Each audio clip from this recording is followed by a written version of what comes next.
the police is not using and because since 20 and the police are not involved, because we are looking at the master also must also remind us that the police is not looking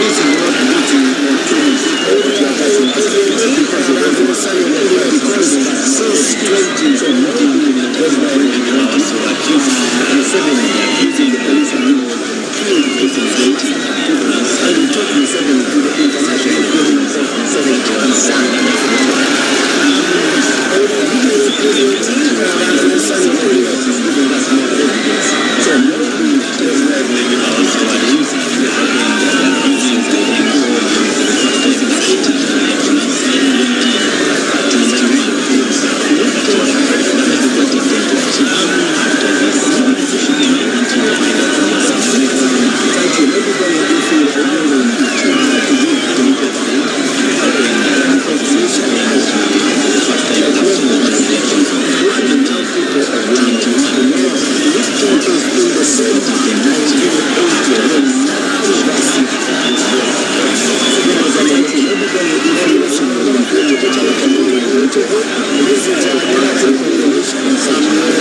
because he has succeeded in dividing us along tribal lines. He has divided us. He has also been preaching, of course, about... But this is a man that preaches water and drinks wine. Look at the military. Look at the tribes that are there. Look at all government institutions. Look at the tribes that are there. Look at the poverty levels. Go in security, go in police. Look at the people that they are promoting. How many people have been promoted here in the military? Look at the deployments. Our generation is a generation to tell each other the truth. It is enough of fooling us. You're opening the regional office for Lango today. I wonder if you have plans to have offices of the National Unity Platform also across the districts in Lango, but also maybe countrywide? Yes. We intend to have offices of the National Unity Platform countrywide, but I must emphasize that we are more than just a political party. In fact, we started the National Unity Platform political party only 2 months to the election. We are originally the People Power Movement. Now, the People Power Movement is a combination of all people, no matter what political party, no matter whether or not they belong to any political party. We want change. We believe that our pains are the same. We are coming together as a nation. So this tour is not only to open offices, but to galvanize the minds of the people, to wake Ugandans up and to remind them that we have one major duty as a generation, that's to liberate this country and put an end to gun rule so that the will of the people of Uganda can reign supreme. You have massive support in the urban area. Like, for example, you are massively welcomed by the people of Uganda today in the district. Yes, ariko YouTube channel ulira tulikuledio akasaba kanwa era nga president agenda kulanga ariko radio ya voice of Lango. Welcome, like you have been welcomed in the like yesterday. What is the strategy you are doing specifically to ensure that you have a lot of grounding as well in the rural areas, and you have a robust structure for the National Unity Platform in the rural areas? Wait until you get there and you ask me that question. Yes, Jola Badoreko radio ya voice. All those people don't reach the area. The last time we tried to move around the country, we arrested our people, shot tear gas our people, and we really waited until we put our feet down. Now we can so far move around. But I know that they are very scared, and they will also try as much as possible to stop us. This is not about the NUP. It is not about Bobi wine. It is about people power. It is about the people of Uganda wanting to change. So they welcome me not because I'm very handsome, not because I'm very educated. No, they welcome me and my team because we carry a message of freedom to them. Here in Iran, look at a young small man like Abim being respected and being listened to, because we carry a message that has been vulgarized by many people. Museveni compromised the people that were respected. He compromised elders. He compromised leaders. You will notice that he went ahead to compromise even the leaders of political parties. He bought UPC. He bought EP. He compromised Novatman. Now he's buying FDC. So Ugandans, we are on our own. We are orphans. That is why we are holding hands across the country and we are saying we are putting an end to this nonsense. Another Robert Chagulan, in the rural areas, like in the 2021 general elections, we have actually been very few candidates of the National Unity Platform holding the flag. You have plans to really ensure that, like for example, you have 5 district councillors. You don't have a single member of parliament. You don't have a single LC5 chairperson. What is the party going to do to ensure you have many candidates holding your flag in the 2026 election as we do? First and foremost, I want to tell you that we are not looking at 2026. Don't push us to 2026. We are looking at now. Yes, kumkana YouTube channel We are not doing our things according to Yabakama. Yabakama is an extension of Museveni. But you believe in the rule of law. We believe in the rule of law. Yes, kumkana That's why we are here. YouTube channel Museveni is illegal president. asala kano tuligulira nenga kumfunya agenze voice of Lango FM Sunday. Yes, but do you know that Justice Kisachi was the first to resign because she delivered the dissenting judgment? Are you aware that Justice Owinido, even when we had our petition on the table, we went ahead to publicly associate with Museveni and publicly make one-sided political statements? Do you know that?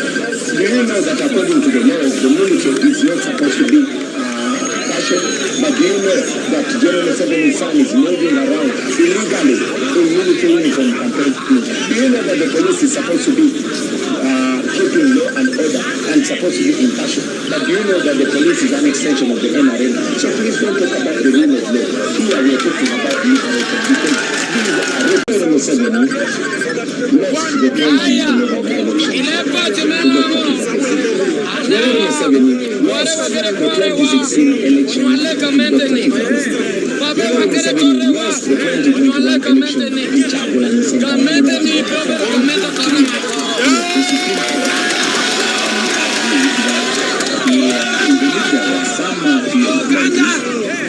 Substantial to overturn those elections. Well, you can argue like that, but I will tell you that I am not student and I rely on myself. You have belief that in the first of times, the law and silence. So now you understand that the judiciary is passive and put in the pocket is when you say, let's say other institutions, when you speak to them silently, then will tell you the truth of my brother, you see what is happening wrong. Okay? For example, right now, we are doing exactly what we were doing, on 2021, but the short massacre that people there. I support you. So, this standard thing, they know all the rest, and some people are getting back from others. That's why we tell you that this one you have to change from the political privilege into politics in one another. Let us go for the rest. The FDC are conducting their internal party election. The national unity platform to ensure that you strengthen just like you have unity. In our party,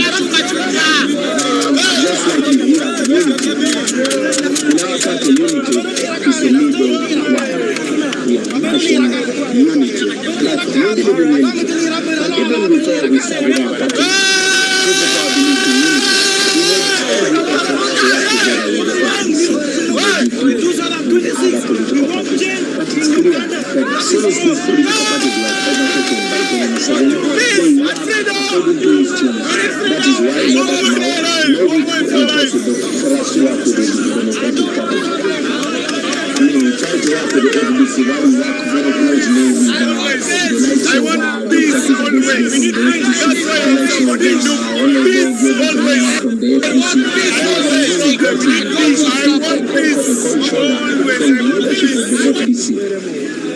Little did we know that they probably had a collaboration with the regime. It is only coming out now. So now we resolve that we are going to have that unity within the people of Uganda. Our hope is not in the politicians. No, our hope is in the people of Uganda. The biggest bottlenecks to many of the political parties has actually been about Bobi wine. I need space. I need space. Membership of the party, registered in the party from not to get everybody.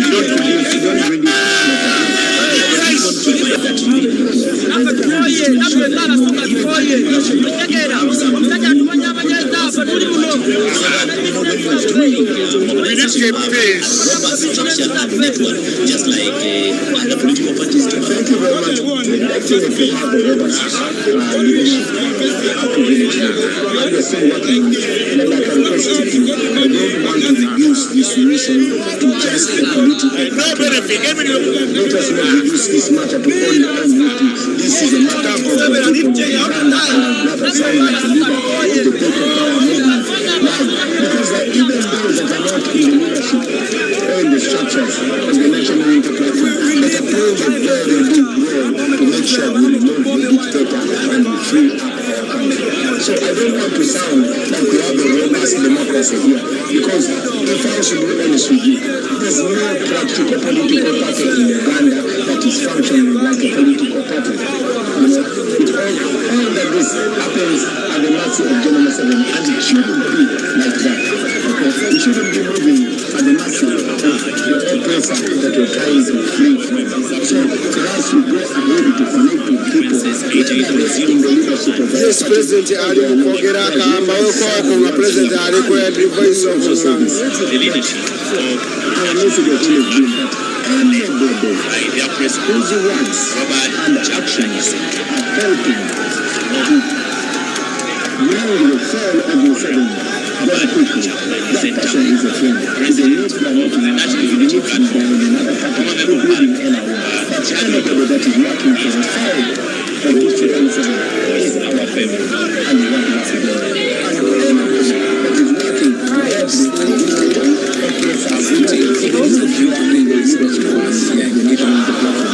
This president alikuledi solution is not only about building here. How we can quickly remove the I think it's the first time you're hearing to the biggest radio station in London. bali ku YouTube channel fensaba omo first commenting as a musician, but since I was elected president of Uganda, it is the first time. You're most welcome. Thank you.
Using the police and military, killed people, they massacred people, and the took Museveni to the International Criminal Court. Museveni and his son. Is giving us more evidence. So maybe that is why they were also accusing the people of inciting police and some kind of things. But that's what.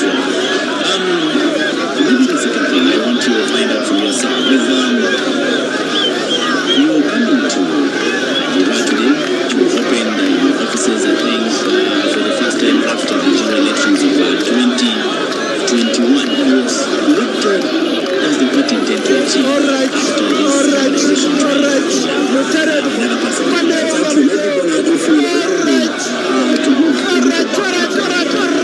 Because initially I was not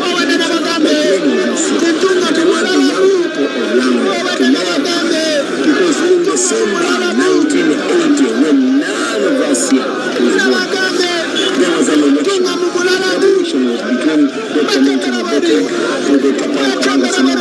and some other small candidates, including Museveni. Museveni was the Katumba Oil of 1980. Now, after the election, Museveni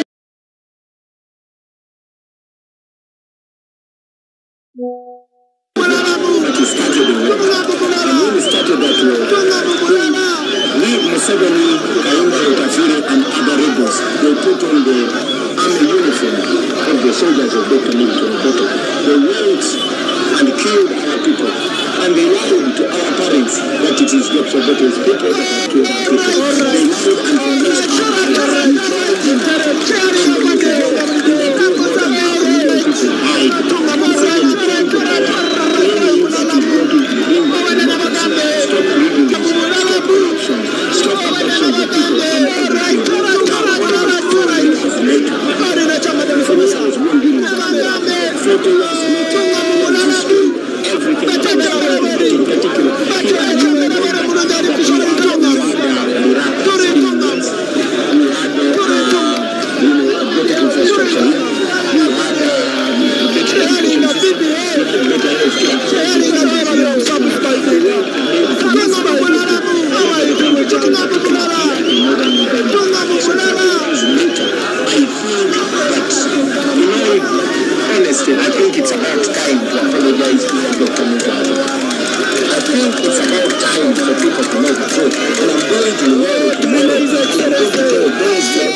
Tulina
so far move along. This is not about the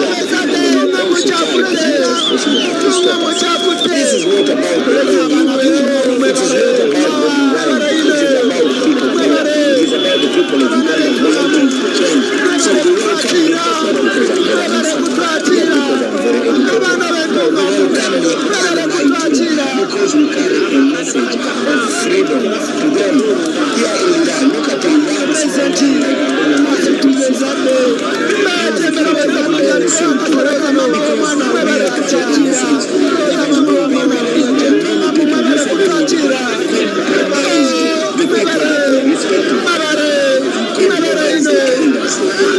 compromise leaders. You will notice that he went ahead to compromise even the leaders of the political parties.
Just like you are unity.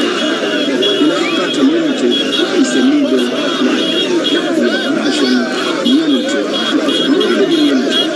Even before we started our party, people are in community. We made every effort to work together with the ANC and the DP and other political parties. But it's clear that as soon as these political parties that is why we are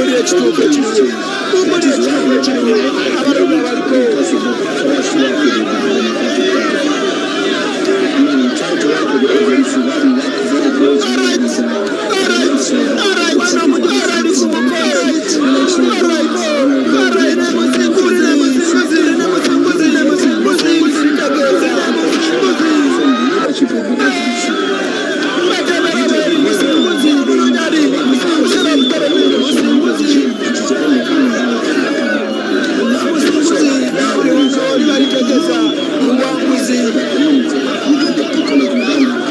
Democratic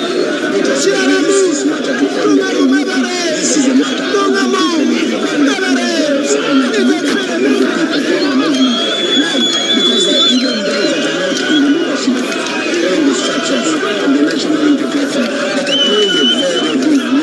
We try to work with the ANC, we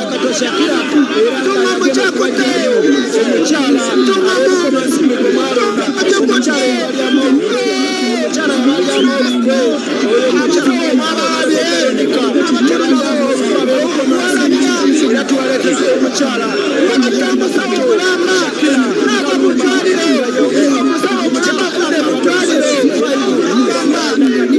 closely with them.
Fourth Amendment Bill 2024 be read a second time. Those in favor say aye. The ayes have it. Fourth Amendment Bill 2024, Bills Committee stage.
That's what the rules say. We are protesting.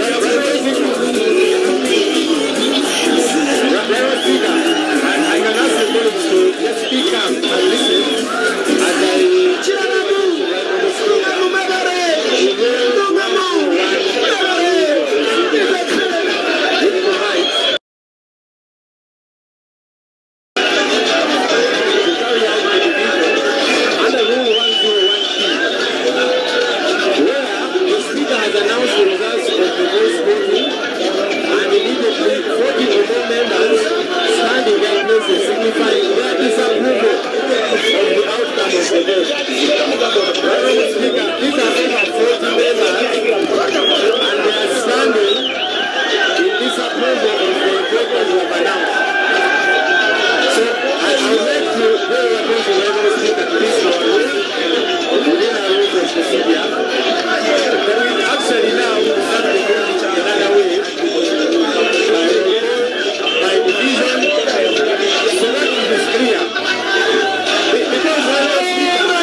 Not because of the discipline, they are standing in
reading the names of the members who are standing.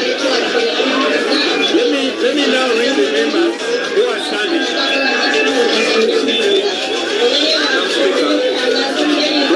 Speaker. Speaker. Each of the members is going to mention their name. So that will confirm we are more than 40. I would like that we follow the rule. So as I'm calling the speaker's attention, we are more than 40, but following the rules, the speaker would like to confirm that we are more than 40. So we join that each of the members standing will mention their names so that we are sure they are more than 40. My name is Joel Sonyonyi and I represent the League of Dakar, which is number 1. My name is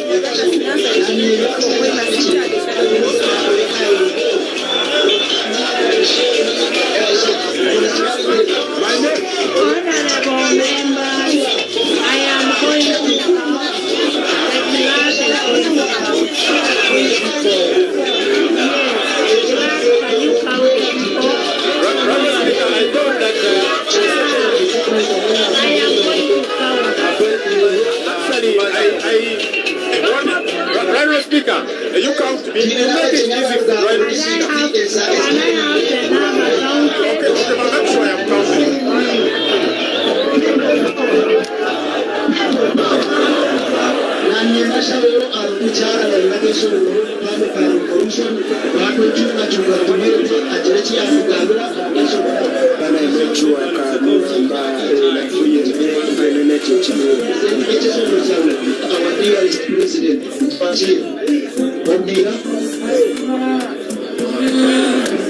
Honorable members, there are 53 members. Okay, now you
Okola we 10 KKTV Uganda.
balikuwa ngatekwoli ogambye nti wagwano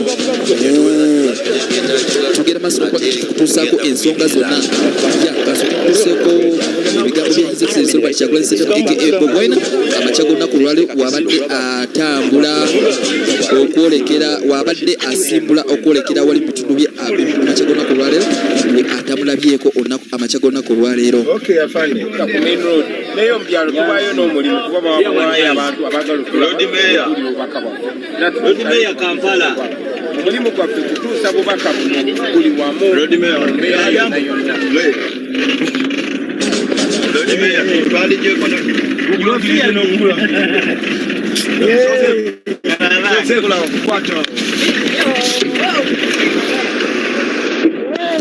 People power, la gloria, para que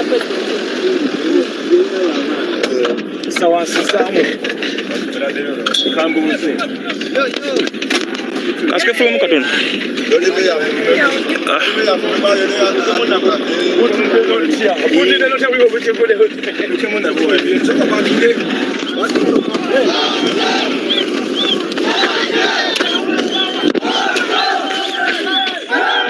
President abasajja bamulindiridde.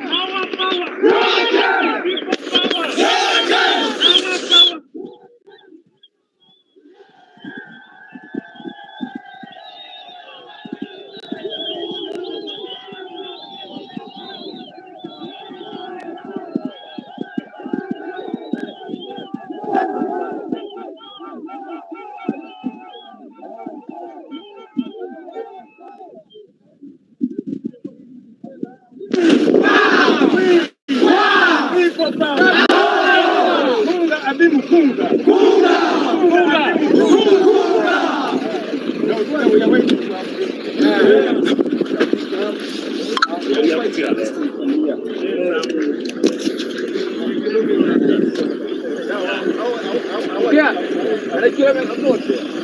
Nah, we want to meet the president here because for us, we're not Keep on waiting and keep the Bible high. People power. So, people.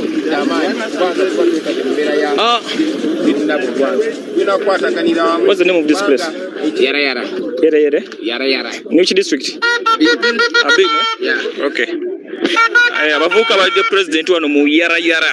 Yara Yara. Yeah, Yara Yara.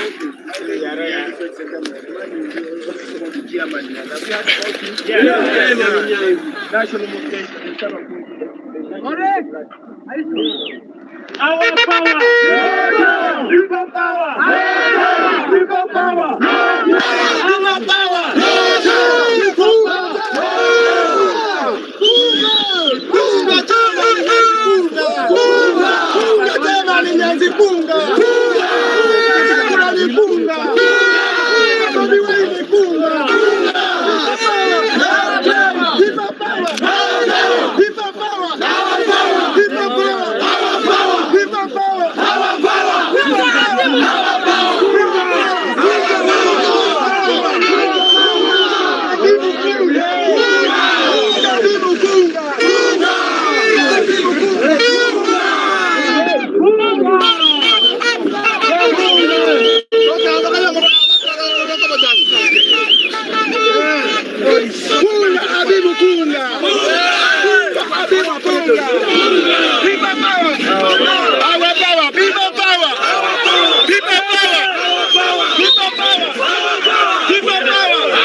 A distance around 100 meters. We go.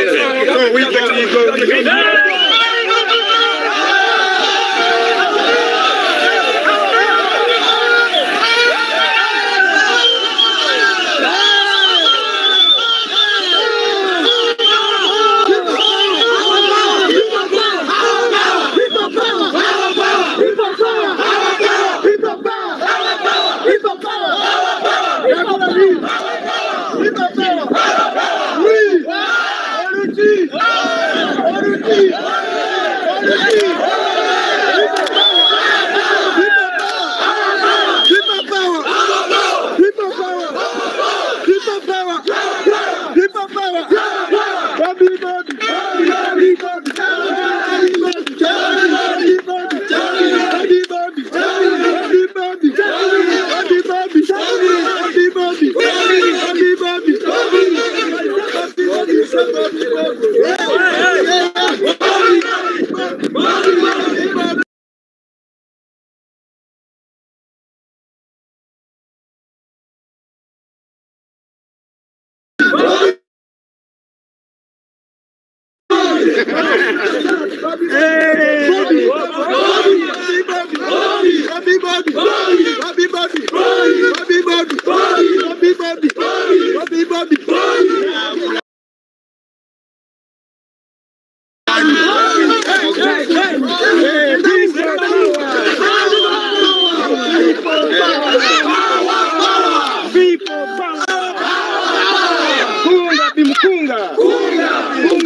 Kunga Northern Region kunga Uganda kunga Kyagulanyi kunga Uganda yote kunga tuko pamoja kunga tuko pamoja kunga uyapendeza kunga people power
Nyazi Fred Center musa abakunzi w'ekibiina yatuuse dda kwera ng'ayingira Abim ate okuteekerateeka abantu b'eno omukulembeze ali mu kuwesa yonna atuuka.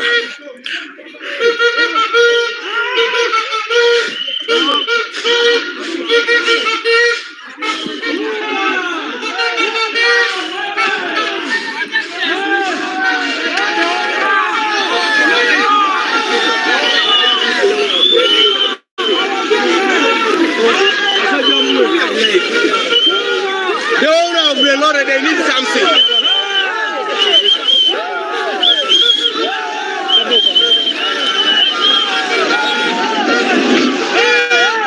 Abana belipe kumoka tebagwe na kulabi. Abelipe kumoka.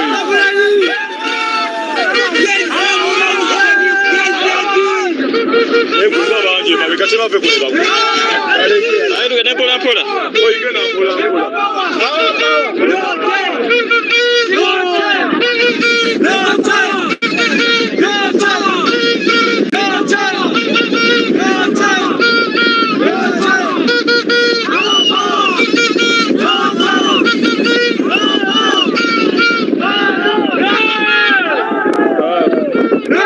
Ero tuli baba.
Kunga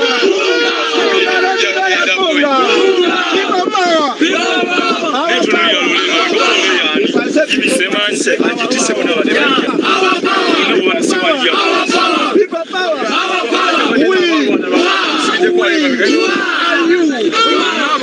Meya.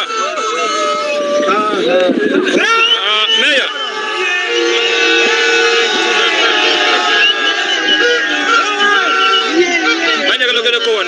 We are in Abim right now. Well, you say in person, we are in Karamoja. We have support. People are just scared because of the gun. But once they are in their space, they can do anything. Right? You can see now here. We are with the young people everywhere. They are coming from different areas.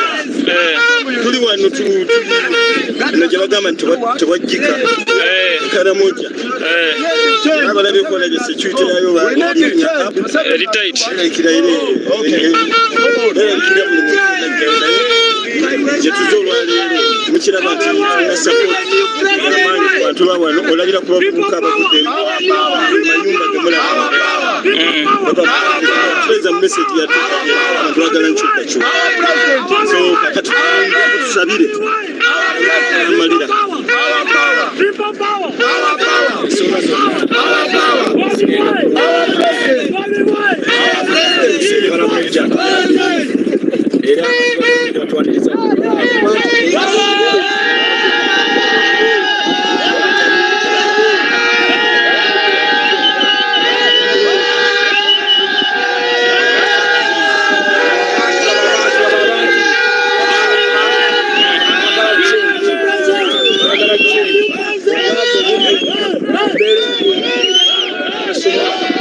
Bobi wine.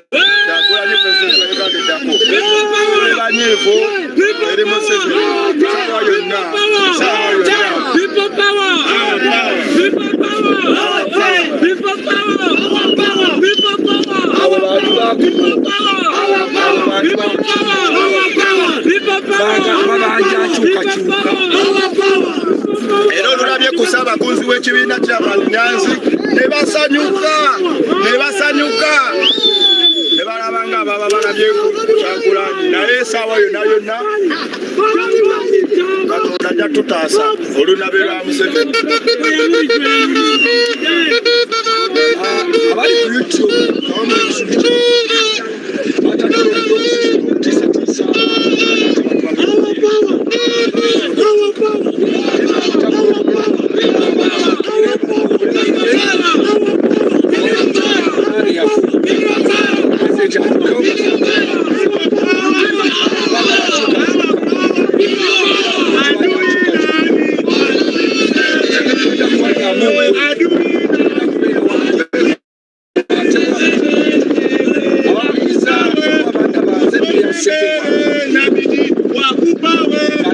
organization come up with national unity platform.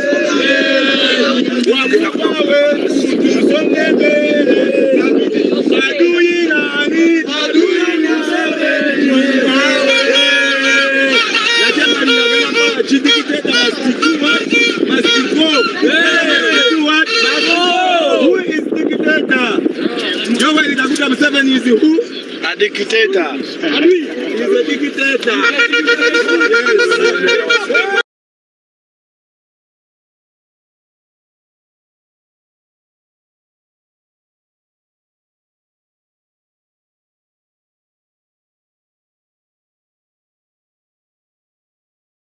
Kebakola naye tabakwata tabasiba kubanga banganda ze yensonga lwaki tabasiba.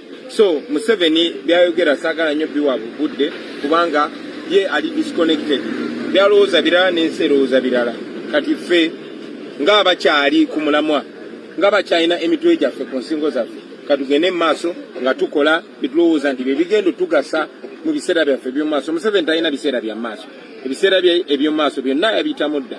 So kati ffe tulina kulowooza nga ffe kuba tukyali mu Uganda tutugenda kubeera mu ebbanga ddene. Obubaka eri abasuubuzi n'abalimi b'emmwanyi after etteeka lino okulaba nti liida. Si basuubuzi bokka, si balimi ba mmwanyi bokka, si balimi ba pamba bokka, si balimi ba bikajjo bokka, wabula bannayuganda bonna tulina okukwatagana awamu.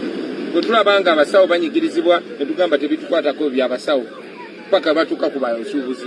Abasuubuzi bwe banyigirizibwa ate abasomesa ne batabafaako. Abalima ebikajjo banyigirizibwa, abalima emmwanyi ne batabafaako, abalima emmwanyi banyigirizibwa, aba gold ne batabafaako. Tuba omulabe tumuwadde amaanyi kubanga tuba twetadde mu mbeera ya zirinabo olwange. Tulina kukwataganira wamu kubanga ekinyiga oli kinyiga naawe ate ekitaasa oli naawe kikutaasa. Bwe tunaatereza embeera e Busoga ejja kukeerera ne Karamoja.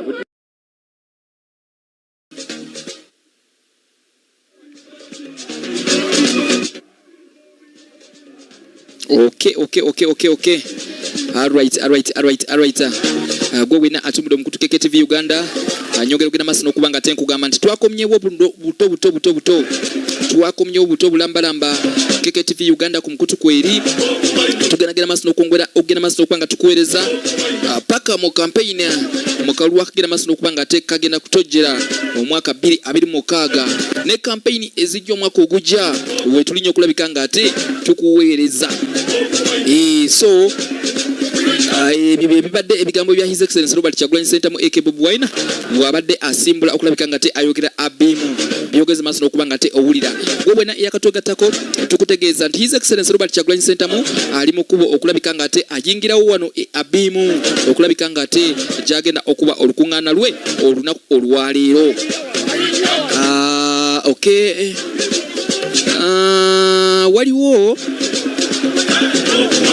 Waliwo amawulire agatali malungi wali mu bitundu by'Embale nga waliwo okwekengera kwa maanyi nnyo oluvannyuma lwa security egeze maaso okuba nga te eyiibwa amakya g'olunaku olubadde olwaleero amakya, era nga n'essaawa zino abasajja abo bakyagala maaso okuba nga te weebali.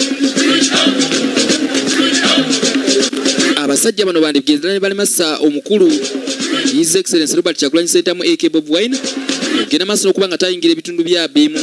Ge mawulire getugenda maaso okuba nga tufuna ag'omu nkuubo, era wano ku mukutu Keke TV Uganda we tuli okulabika nga tukutuusaako ensonga zonna nga we zigenda ogenda maaso okuba nga tezitambula olunaku olwaleero. Nagambye olunaku olw'enkya His Excellency Robert Kyagulanyi Ssentamu AK Bobi Wine agenda kwolekera owali ebitundu bya Soroti olunaku olw'enkya, ate ng'olunaku olw'eggulo abadde wali Kamuli. Kyenyiza ogenda maaso okuba nga tenkugamba naye nga nkugamba n'ekirala nti His Excellency Robert Kyagulanyi Ssentamu essaawa yonna tumukutuusaako ng'agenda maaso okuba nga te ayingira ebitundu bye Abim, naye nga walimu Abim bamulindiridde nkugambye mu bitundu bye Abim namaanyi. Katonda Peter we bali kubanga tekoli ogambye nti tugoberera buli kimu. Asumani Mulinda ogambye Mr President respect Eko Steve ogambye which side of Abim he is so much welcome. We bali kugera maso okuba ate omwaliza Eko Steve. Hajat Shifa ogambye wow thanks brother. Okay, thank you too for tuning in KKTV Uganda. Okay. Mokono Anthony ogambye people power oh yeah. Alice Nakayenga we bali kwanga nena okuoli. Bya Katonda Peter we bali kwanga kuoli. Kisameni Amina ogambye big up Mr President.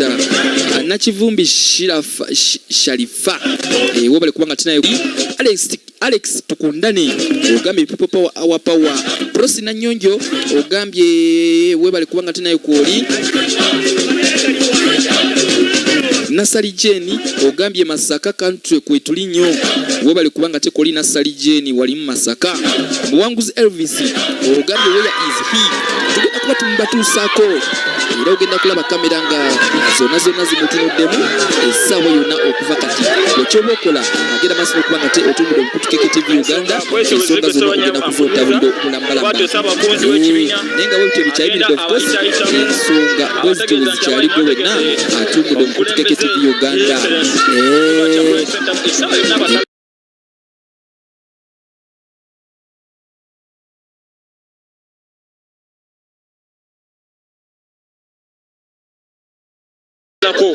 Sawa yonna abasalako mate okubeera nga mugenda okumwaniriza.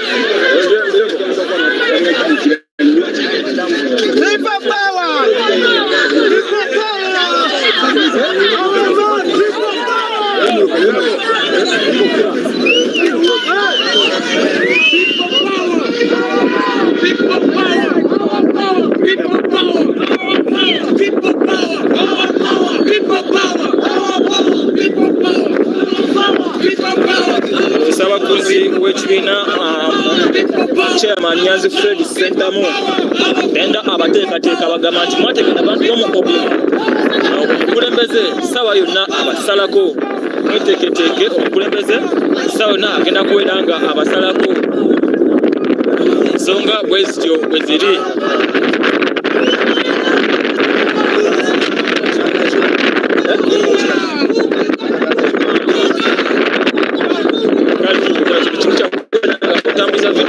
Abantu bano si bangi nnyo nti oba balina Kampala walunawaka babeera mu town era buli katawuni ketutukamu kakwata nawankubadde tusanze amate ne poliisi abadde kulabira netandikedde bageza okubeera nga batusaako naye oba alwezikamera akatwalo n'abantu badde bakuŋŋaanye tabakuze muleka n'ayitawo so okubeera nga apresidinga n'olugendo luno atagenda okubeera nga asobola okubeera nga ateekerateekera pulezidenti wa kyabwansannamu asatoli abantu balina kubadde command yabuli wabaitaitamu eba confirmation kwategeeza nti mwategera kikulembeze saa yonna abasalako. This is Shalom Television ya Uganda ekusowanya bamukuliza ngaba kiriko balengera muli bangi nnyo ne balengera kubeera nga abakubeera so n'emmotoka z'abakuuza abavubuka bagibukidde basanze bateze oba basanze bateze president kulusalo luyingira Abim abavubuka emmotoka bagibukidde dda etwala kilomita sawa yo babalina oda kituufu kubangera n'abakuzi watuuseewo sirikira aliko okubeera nga bepositioning abasharp shooters aliko okubeera nga bepositioninga oza walinze order eddako yokayoka gakalibula ati omala tuli wala nnyo tuli wala nnyo so watono netwaka tekikwewuunyisa tulina ensaabakunzi nga chairman Nyanzi tenga bateekateekera omupereza okubeera nga basalako bo yeno wala nnyo okuva mu Kampala okutuuka eno okuva essaawa 8 okufugira essaawa 8 okitegeera okuva mu Kampala okutuuka eno okufugira essaawa 8 era nga diplomacy nga wezitegeera neno ddalamu abasirikale ba buli kkala nebyeko naba SFC nebyeko naba SFC nabo nga gye bali okitegeera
Kugambye tuli Abim tuyingira Abim bana bamu kubabuka tonto nasodo kala ngaberi pakumotoka amutambulidde atokera nga tuyingira Abim bana babuka bangi nnyo mutwalisaga bali de president sasa na president kana kulanga ayingira wano so kugenda ku na waka Bobi na waka agelene gabi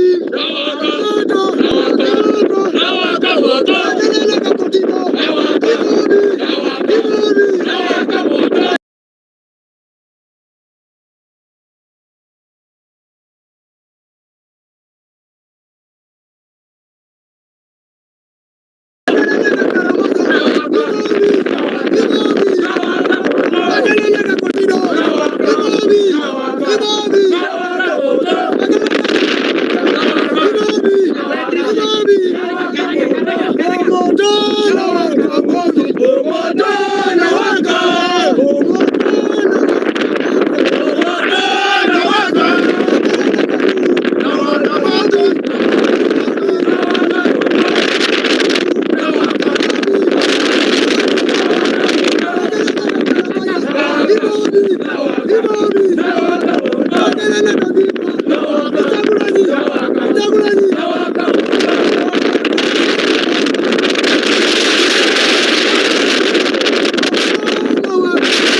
Yeah? Can you speak English well? I can speak. Send a message to his excellency Bachagwan Center. He's watching you. Yes. The president are watching you. Okay. Our President Bobi Wine, we are ready to select you for the new in the coming year. Yes. All our vote from northern Uganda is yours. We are very happy for you to visit us. We are so happy happy and it is a grateful day. See the way we are singing, Kunga Uganda, Kunga! Kunga Uganda, Kunga! The president, the problems we're facing in this northern Uganda. For us from this area, we are well okay, but we are lacking education fastness. We are not getting a service like for us from the village. When it reaches time to campaign, the president are just campaigning in town. But at least when you visit us like this, we become more happy, and we are yours.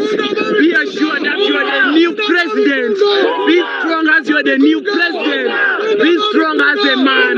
Be strong as a man of the match. You are going to win. Bobi! Bobi! Bobi! Bobi! Bobi! Bobi! Tabulaji! Tabulaji! Bobi! Bobi! Bobi! Bobi! Bobi! Hello, our brothers, we want to help each other. Don't jump on that guard, They shall drop down. Okay. I just think in your language, if they ask you somewhere there, just give a message in your Okay, you give them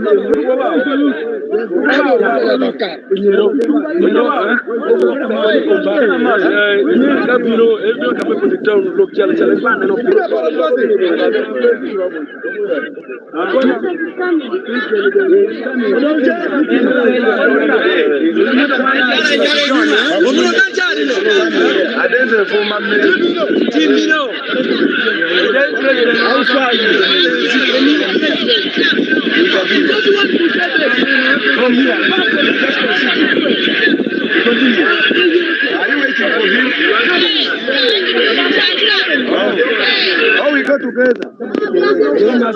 Come on, you take driver, give him us. Bobi, Bobi, Bobi, Bobi, Bobi.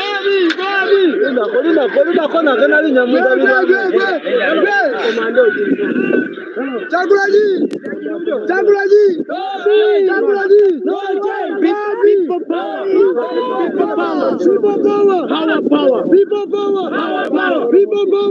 power, people power. Okay, we were giving the president a message, yeah? Okay, also, can also speak English. Another one can speak English. Okay, but use your language, yeah? Everyone, we are going to say, almost say, 1 point to the president. There's one who can speak Swahili. Is there one who can speak Swahili? The Kiswahili is not the Okay, you can use your language. Our language. Someone can translate from there. Madam Zabiga will translate. No, Madam Zabiga. President, because Yalama so Lemu is suffering at a Marcado chalo de casitunga nyo. Ada kisa waka tu kiso ne kaso chalo bere kusu konya ngala ngala so. Yalama bere so jabu na anusa ne. President ko si president ko si lemle. Mele jo cholo ne mama chura sam ni so mangesi. Mama de sada kisa pui borle mama so chala ni. Kajo mambere aga ngala so ke be nyobe PDM ko ya na gamlo. You're done. And for me, I don't understand the language. If you are finished, tell me that you are done. You are finished, eh? Another one. Let me speak in language. Speak in language. But let us first give this place.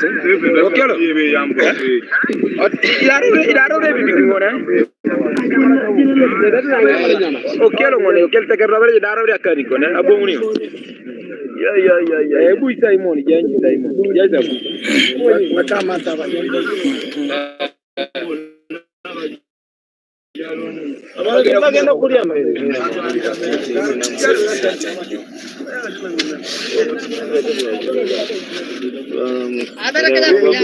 Aleke. How are you?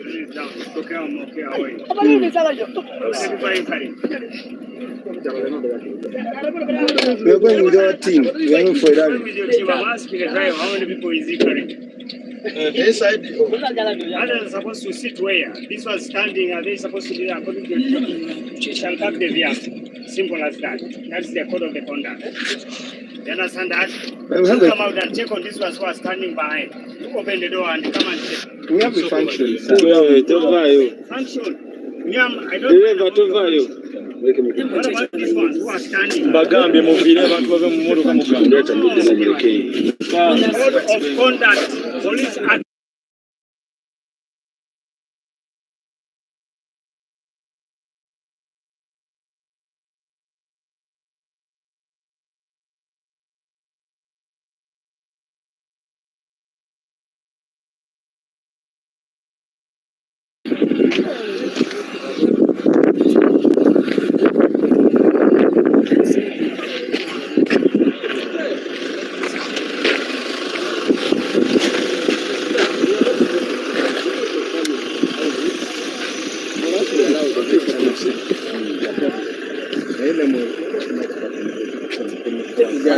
You just go anywhere you are going to do it.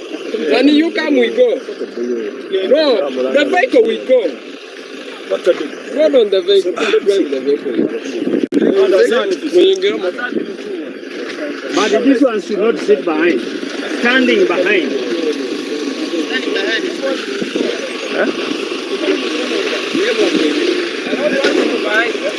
People behind. That was my concern.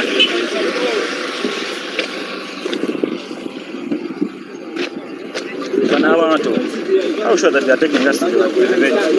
How sure that they are taking us to the venue?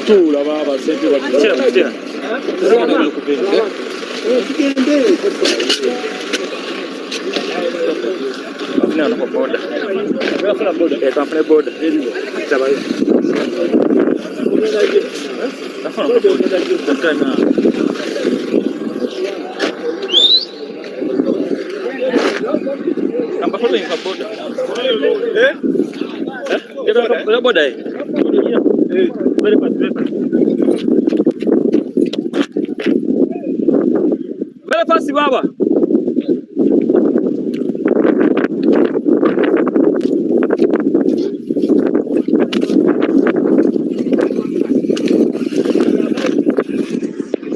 Behind, standing on behind.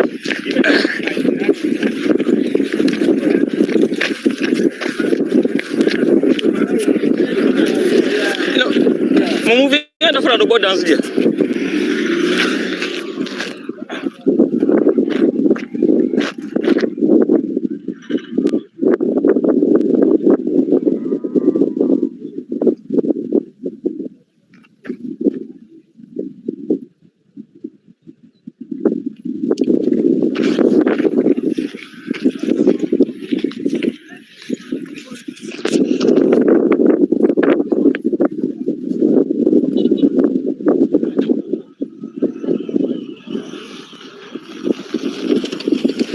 Follow that green car.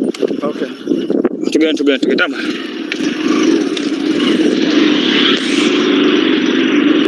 Go slowly, yeah? Hey, slow.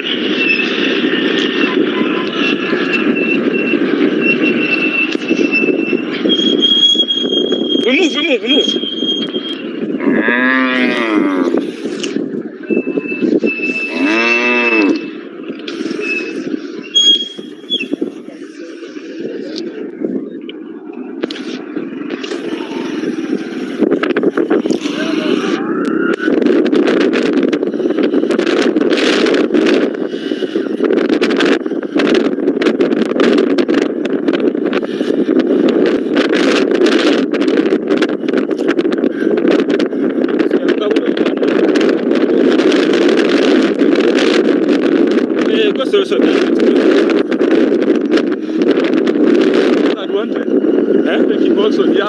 You just follow the car,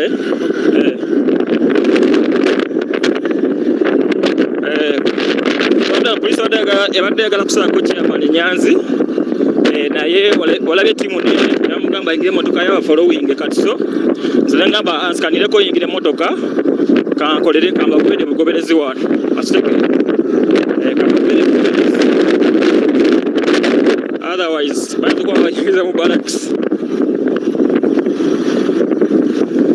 bayinza okuba nga babayingiza mu barracks okitegeera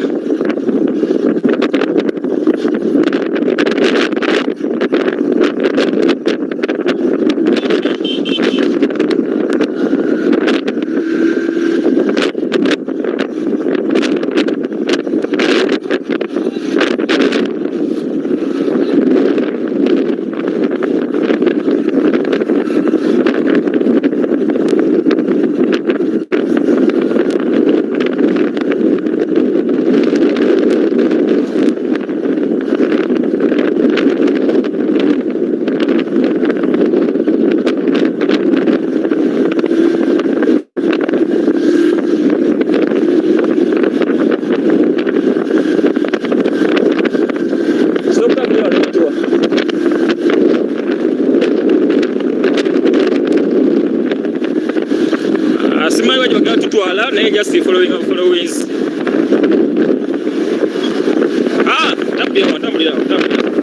Tambulirawo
polisi oloka banga lya polisi leka basirikale ndowooza nga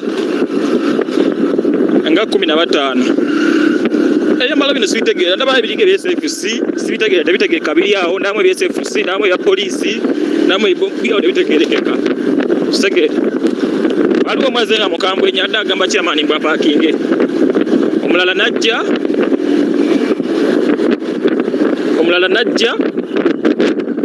namugamba abaleke batambule bagende then bafolowinge police camp batwale ku venue katwala kakasa musajja ogende mazima batwala ku venue oba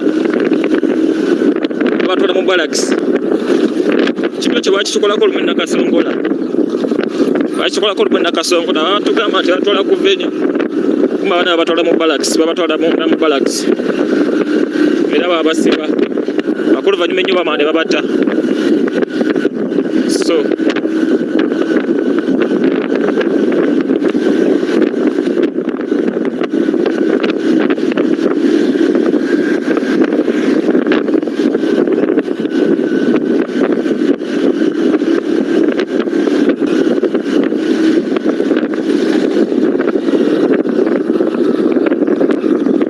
manzo bakula ko ambush tomanya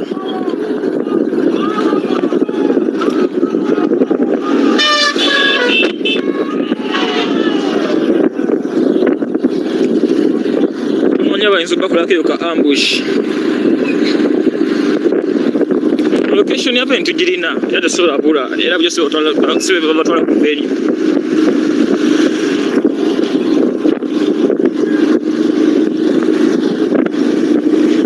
waliwo neyewunyiza engudo kyoba omanya nentuvuzeewo kilomita babimeeka okuva ku kolasi tuvugidde essaawa 3 okuva ku kolasi okuyingira eno munda nga tuvuga kafuufu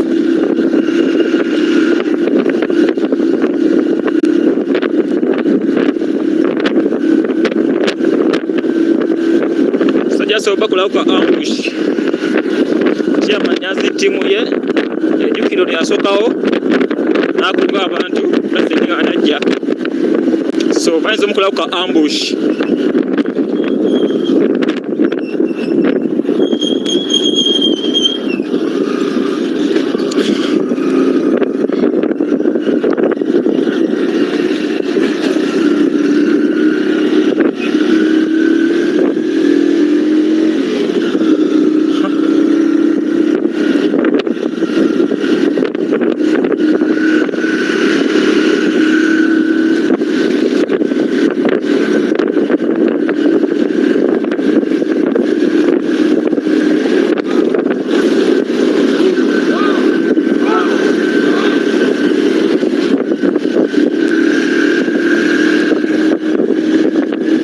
Extremedia ogamba otya simanyi waze Kampala Extremedia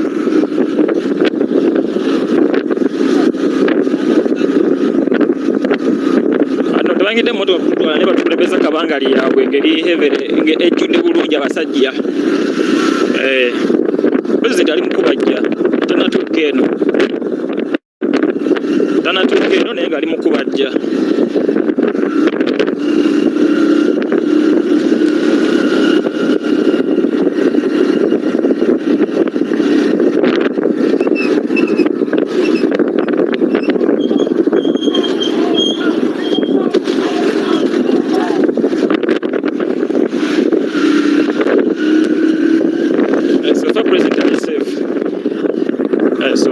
president ye omulegeza yafuna konga ali safe.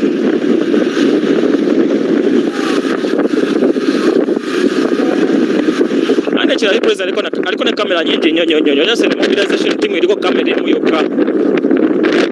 Mobilization team yokka iliko kamera emu. Naye nga president aliko kamera nyingi nyonyonyo.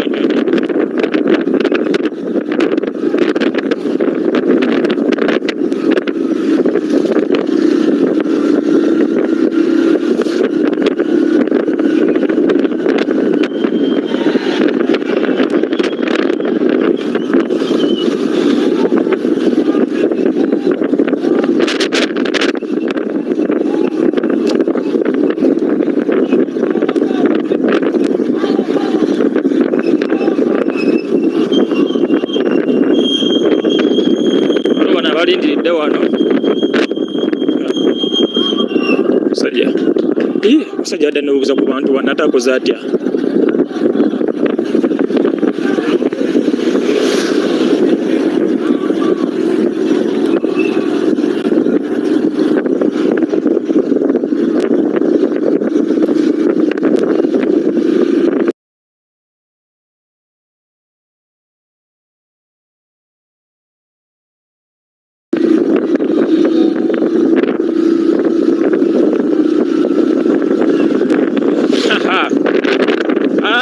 Kwene mwana katumanya gaali ejja. Nebanda manya nti waliwo eggaali egenda okujjanga eri solidi. Ya. So ene town ya Abim. Ekyali maaso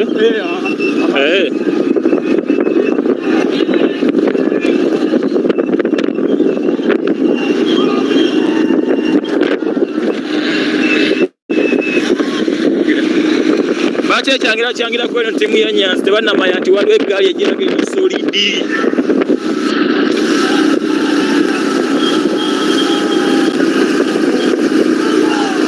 Bansabiddeko akasaala mwebale nnyo.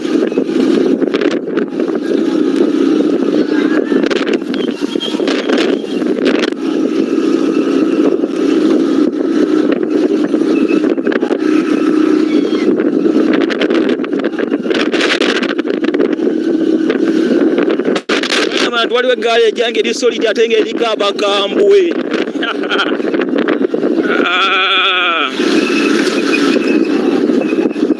Ng'eriko bali bahayitawo abakambwe.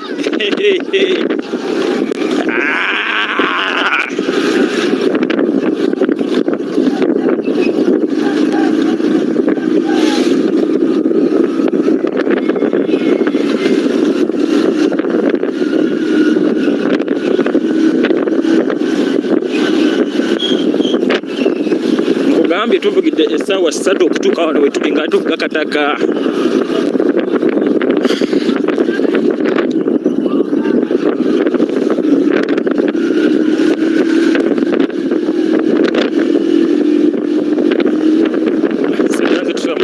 Tunayigira kibuga Abim oba Abim.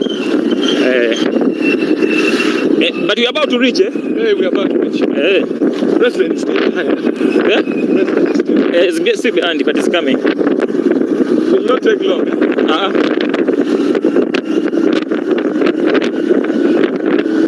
I don't know the places of this area. I would have to do the place. Okay. But it passed through so not a long time ago. Okay.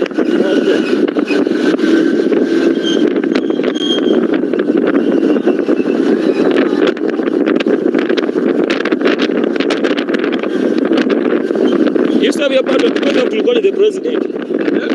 Save your battle because you have to record the president. My battle. I'm saying, save your battle because you have to record the president.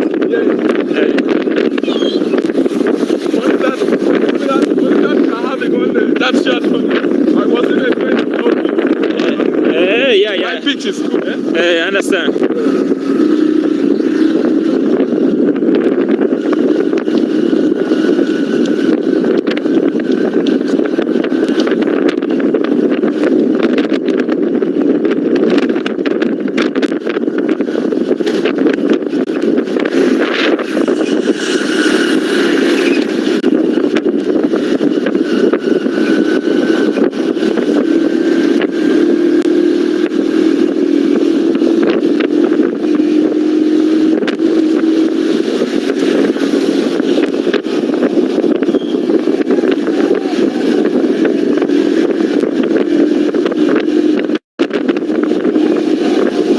the main road.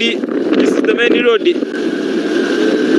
Twaliwo kuda wali onali lino lyokka liriwo.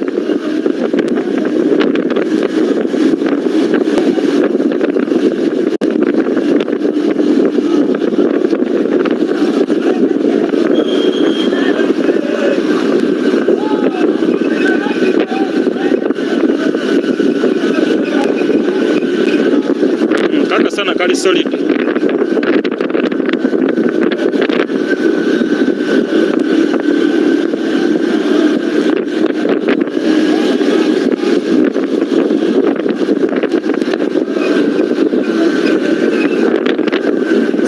Very fast. Soko waiteko.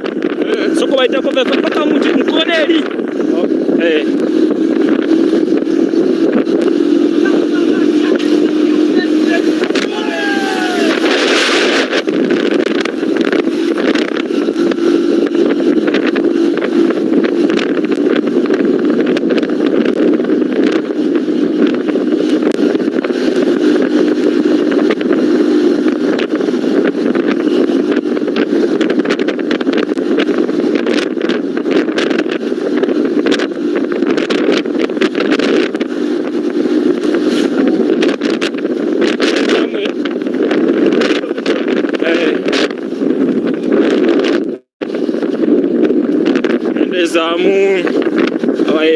Abana banza obaswa amambushi boy.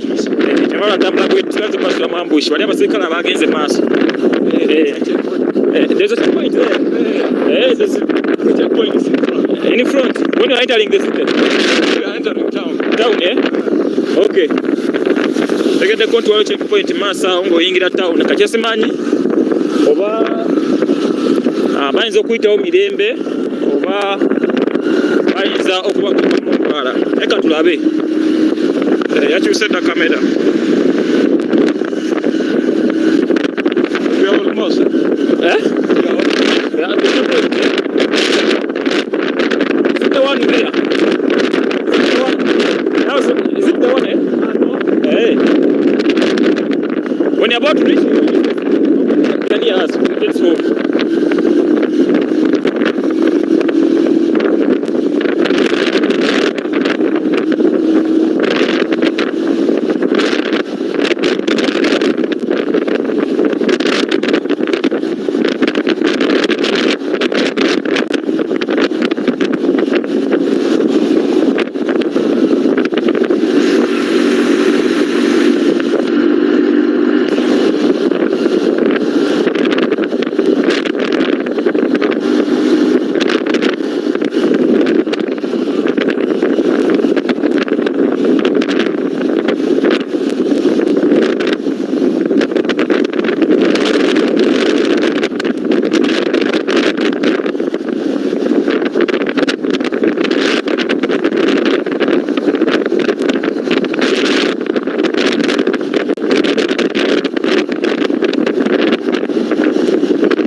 Sola barika.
slowly by slowly.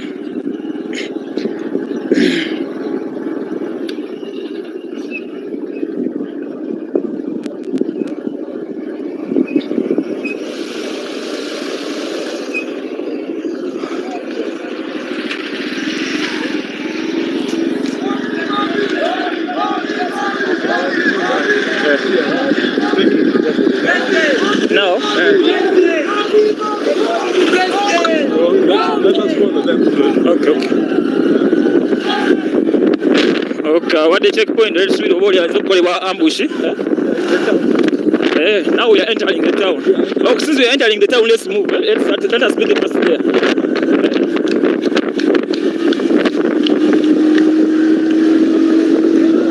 But that way, man.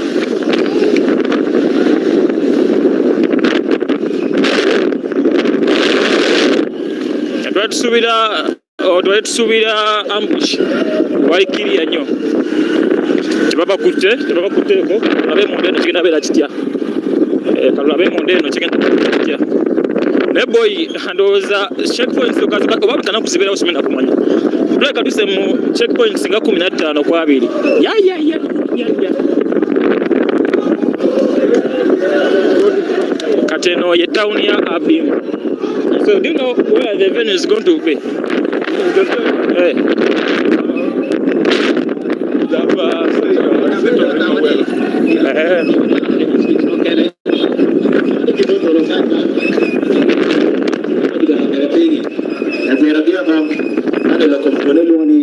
Katena town bakino kye kibuga president wagenda okubeera nga ajja. Let me first ask. Aboda bamulindiridde dda. Aboda bamulindiridde dda.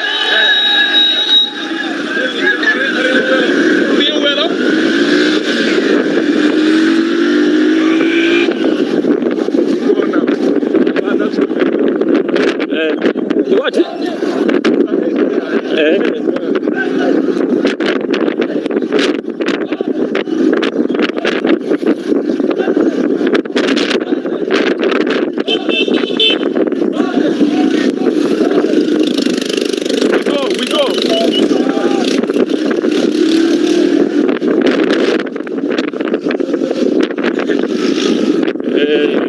Town president.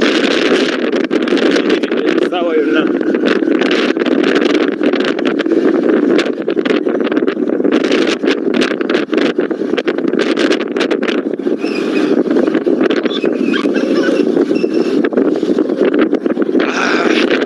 Town.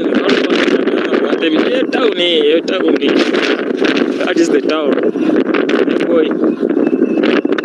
Kilometers are Abim.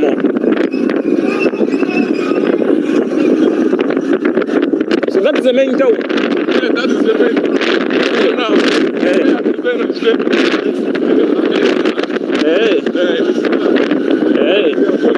this kind also town, eh? Oh no, it's the main town. This is the main town. Oh.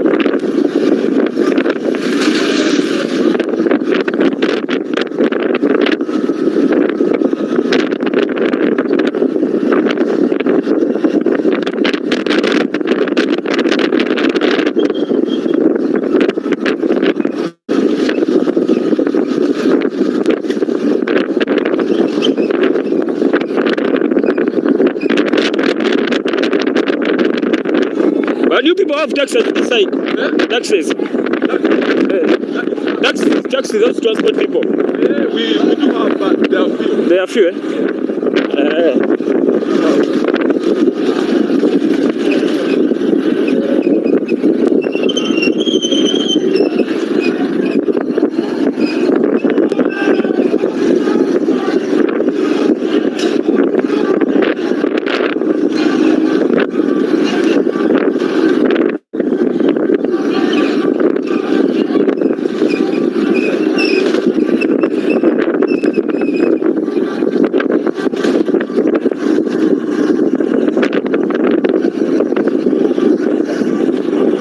So when you go ahead in this road, what other district do you find there? Continue. Oh. They also use this road to Sudan. Oh, this one to Sudan even. There's no Tamaka road that you can use. No. So you go up to Kotido Kabongo on Tamaka road on Maramu road. Wow.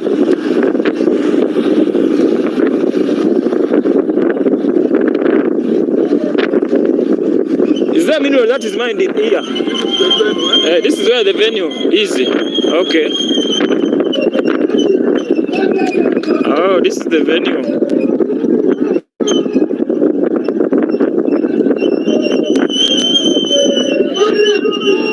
Ah, 227 where the president wagenda okujja. So kwesa ndemeka musajja gwe. Onye yana akiyara ya. Kwesa ndemeka. Kwemeka.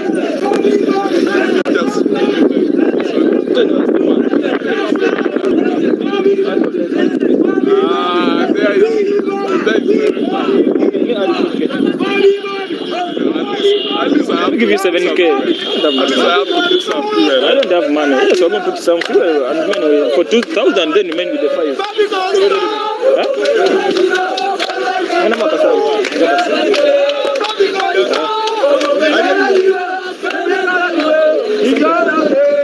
Yeah.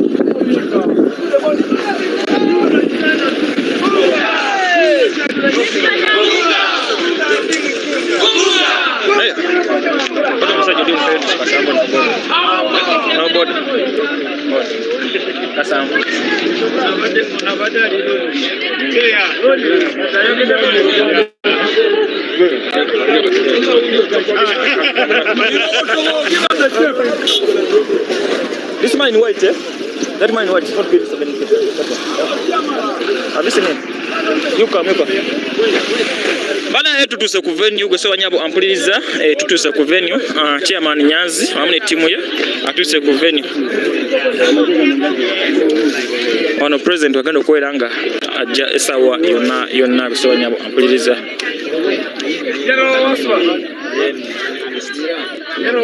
mbere badde ya mukenke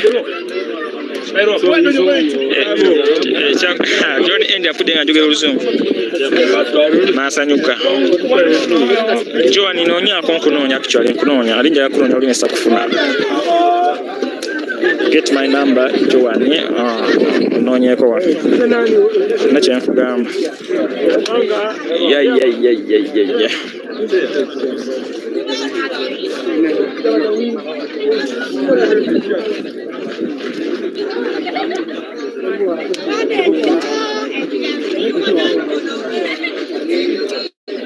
President ali mukuwa wagatu nakikesa nyingi nnyo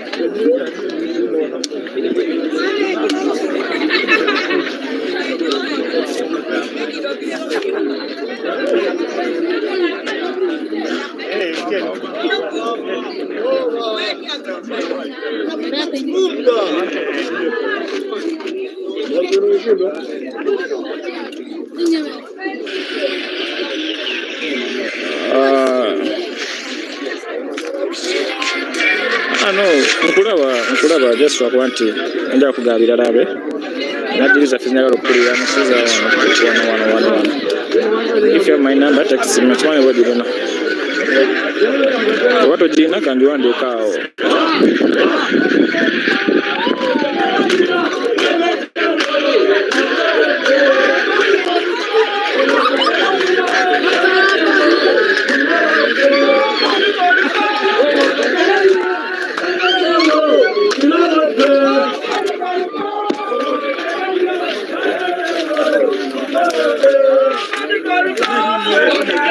Madamu Ulina Zedriga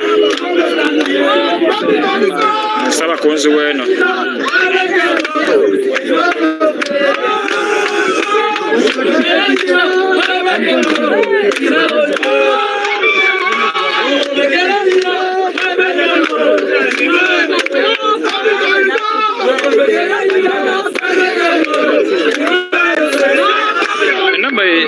number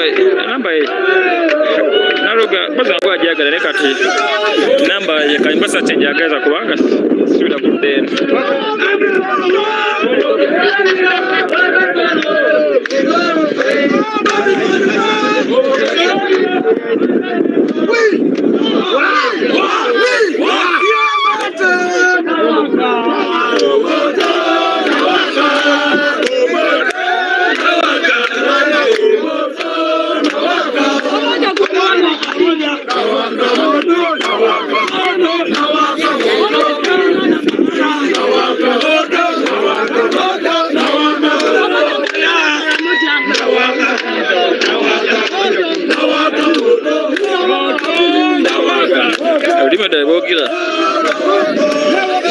Chomanya in northern Uganda, Karamoja, Kabongo, n'ebitundu ebirala kati bogira olutegeera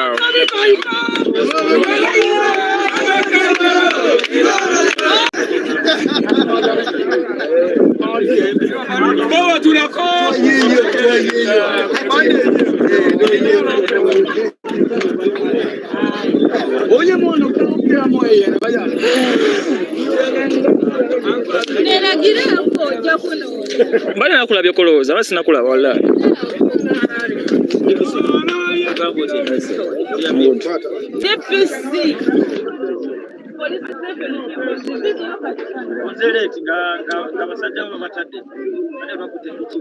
nze mudde musasudde atoza nfugidde bwerere tanfugidde bwerere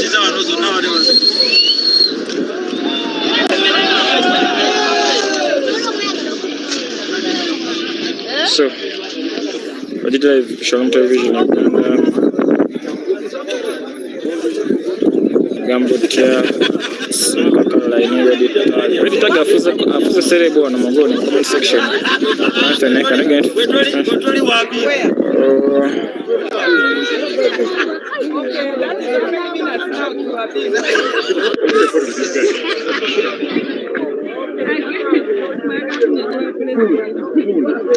Chala commander soko jombuliza ku bantu bange wa soko jombuliza ku bantu bange abantu njogereko n'abantu banyonyola embeera ebadde mpulideko piki badde bazikutte njogere mu lulimi ki ziba ssatu soba oluganda oba n'olulala n'olulala kasakanga mu luganda mbanyonyole mu lukyoli bannange bwe twatuuse waneeno olunaku lw'eggulo twatuukidde waneeno ku ground naye abasajja bataddewo embeera lwakubeera tebasobola giteekerawo ddala nga bw'obamanyi naye babeera eyo bwe bati twabadde tutambulamu ekiro naye nga batugoberera motoka zaabwe teziriiko namba plate bazigyeko naye nga batugoberera kuba nti no naffe tuli bagezi nnyo wasaga kunsazamu bigambo byange yatugamba twebereremu naffe twabadde twebereramu naye ku makya abaana bakedde nga vayibu nnyingi kuba twakedde era mu tawuni awo nga vayibu eri waggulu kyebakoze ababodaboda ne babakwata naye nga babakwatira mbu olw'okuba balinza okwaniriza pulezidenti waabwe ekirungi ekiriwo nti eno yonna tugenza otuukayo nga bamanyi pulezidenti Bobi Wine abalala simanyi naye nga tuli Abim vayibu eri waggulu nnyo abantu beno bayayaana bagala kulaba ku pulezidenti ennyo tebaluma bagala kulaba ku mukulembeze era batugamba omusajja atuukadde naye mpuliddeko nti atuuse awo era essaawa yonna muyinza obutaddamu tulaba nga tuli ne pulezidenti John Angel ngenda kubamu nawe oyogere kansuke nkuona Jomo Uganda Motorwalk, Yesu Kristo King Bobi Wine. Currently, I'm the secretary. That's one of this village. And I'm going to while you can pick and light work. There is nothing taking place in Abim. Yet they are supporting other areas. You can see our road is not even covered. Yes. We have suffered the issue of elephant, gold. They have chased everyone from the Gulf side where people are doing the mining. And really, we need change. Who's the MP for this area? Who's the MP for this area? The MP is Ochero Jimmy Bricky, the MP, and the woman MP is Janet Akecho Koremoy. They are all in parliament there. For how long have they been leading this area? They have taken quite a little they have gone in big position for so long. Like 10 years. Like 10 years. Koremoy has even taken now even more than 15 years. No, not 15 years. Now, when he comes back to ask for more votes, what does he tell you?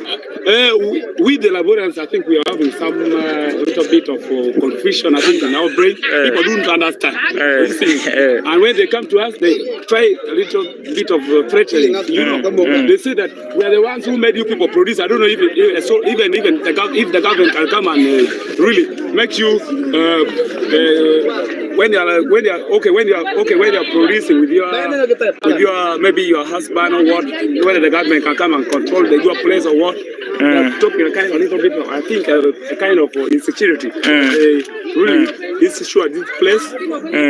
That is why most of the people now have fear that if you don't vote for the president, like President Museveni, you will not have peace in the region.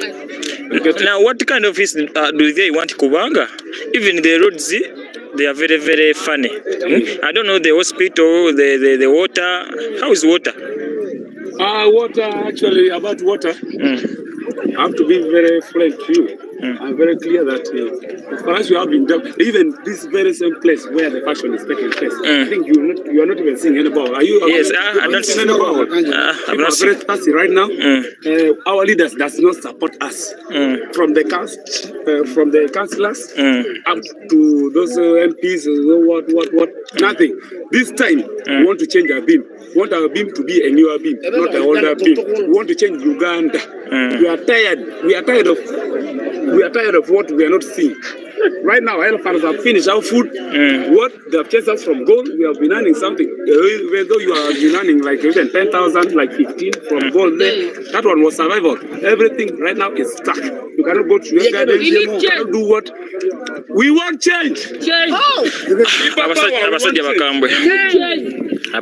Anyone who can speak?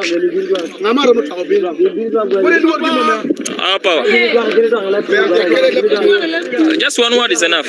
Woman, you come and speak. You guys in this area you don't have problems you are facing. Okay, so and this one is a musician. Man. They may call me Easy One representing straight outer, you understand? Okay, since you're a musician and the president you believe in, Bobi Wine is also a musician. So I want you to speak on the music industry, okay? Yeah, man. Talk about the challenges the musician is faced in this area. Yes. Yeah, man, you understand, your brother. Yo, it's like this, brother. Musically, here in Abur, you understand? We sing good music, we have good videos, you understand? But there's no one supporting us, you understand, brother? We have more than those people from Kampala, you understand?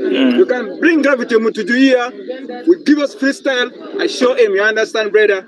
You them call me Easy One representing straight out, you understand? This way we live here. He's proud of us, you understand? He's a president, respecting for one of your songs. Okay, let me support. My eater, you understand? Yes. But the Kanya board, only your Aito Pacho. Kobe keyboard, why I say? Kobe Nate, so go to Gladiator, we are here for you, you understand? You're our president, let me pass you moment, you understand? The red eyes, we tell the truth, you understand? Rasta man tells the truth, I know Rasta man, I come look at that, you know why? So I put around the look at that, you know why? So we have been him one there. He's our president, you understand? We respect him, and we know if he goes through he's going to respect us, he's going to support us, you understand, brother? Yeah, man, understand, brother. Yeah, I must understand, brother. Understand, brother. Thank you, brother. Okay, better wait we'll go please. We are in Abim. Anyone who can speak? Anyone who can speak? Yeah, you come and say it. Sorry. Sorry, the viewers. Sorry, the listeners. My name is Odom Dennis Cosmo. I'm really the real supporter of Onuk. Though I was an NRM, but I've changed. Yeah. Thank you so much. Have you got the card? Do you have the new membership card? Having my card. My card is right here with me. Oh, you have it? Yeah. That is a good job. Oh. Which woman?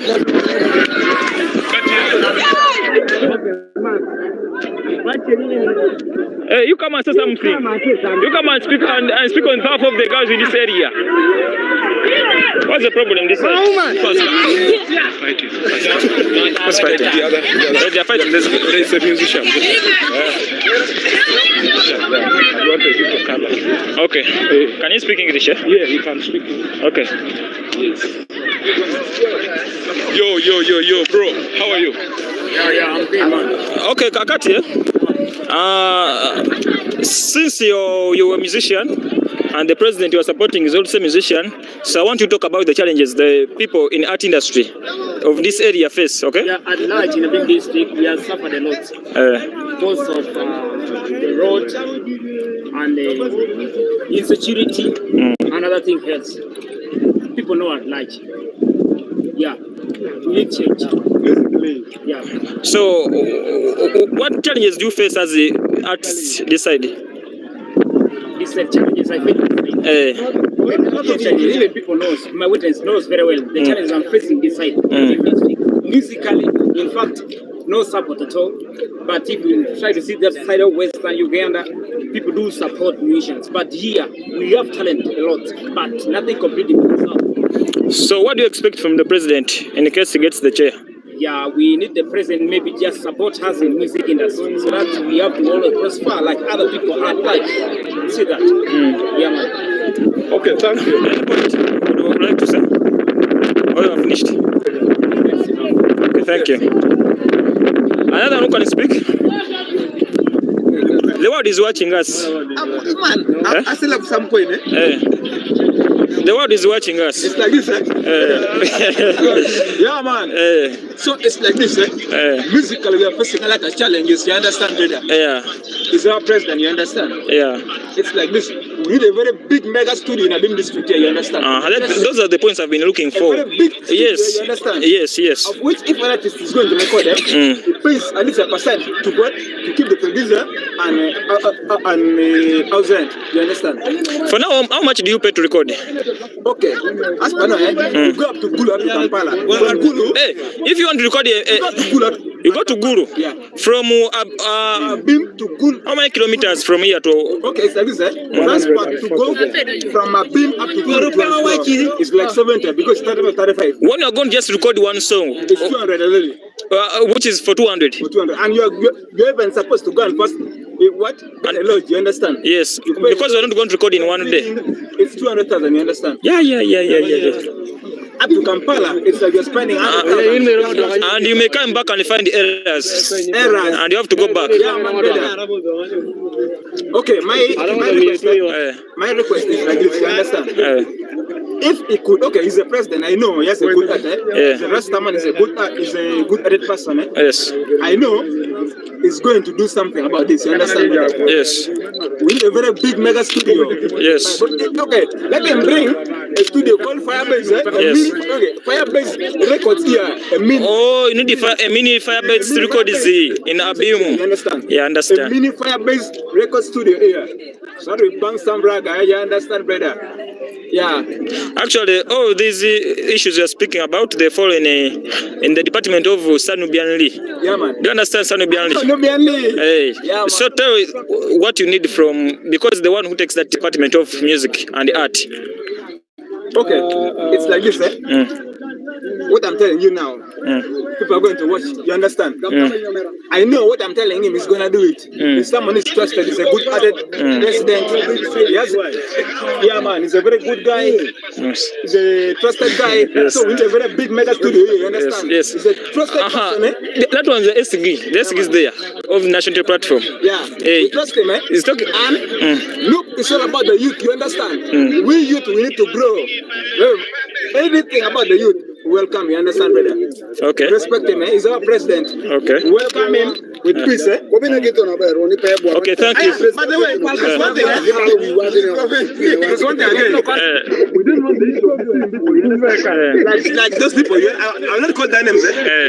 But we need peace, like transparency. Bring what is needed in here. Bring what is needed. Please the community. Yeah, man, brother. One love, one love. People power with there. So yeah, man, commander. Okay. Yeah, man. Okay, the message, I think it has reached where it is supposed to go. oli live ku Sham Television Uganda. Vibe ekyali y'amaanyi nnyo. Tugizaawo ba? Tugizaawo.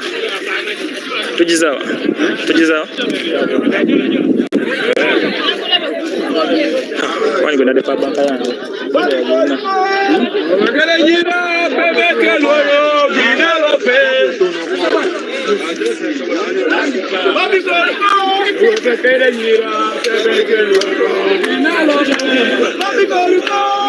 Abano sevenze njogera oluzungu nakati nekusena kimanyi bulungi oluzungu bano okulonda 2026 okwedde bulungi ensonga nasali jene okwedde bulungi ensonga these people need to vote before 2026.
President mujamuulira President mujamuulira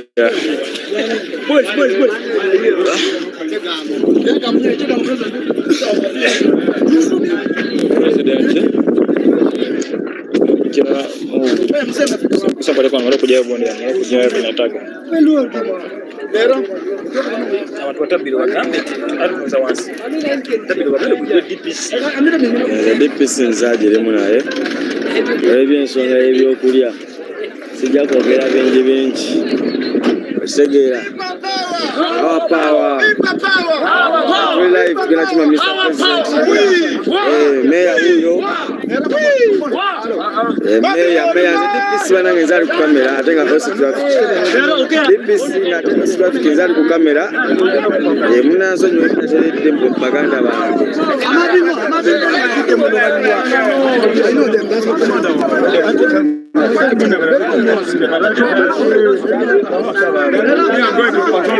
I'm here. I'm remaining here. I'm just mentioning.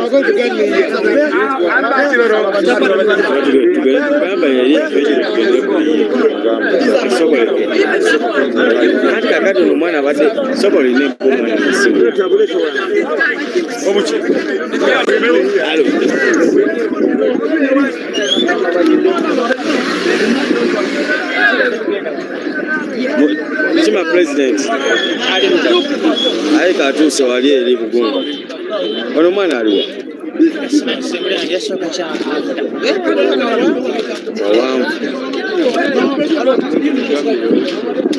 muntu wa watu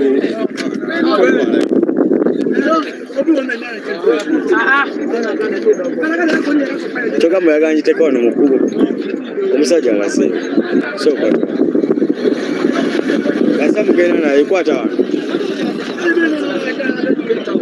Halo Seka wewe wacha wewe. Halo ndani kweli ngana twanti mpono shimu sasa go badechi basi ina kufikia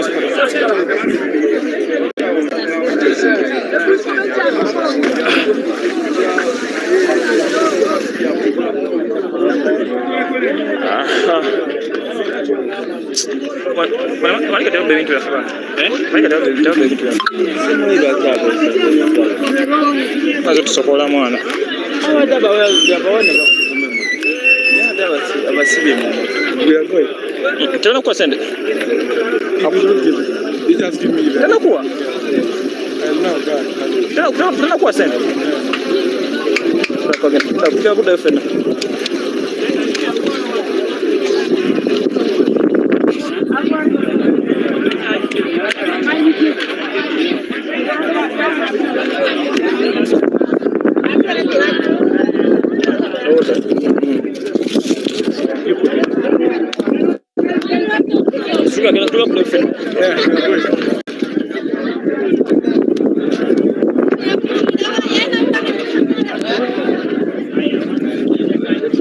So we are going. Abantu babuze kwa.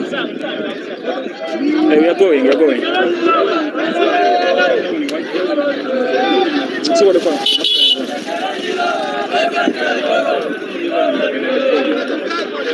Okay. Yes.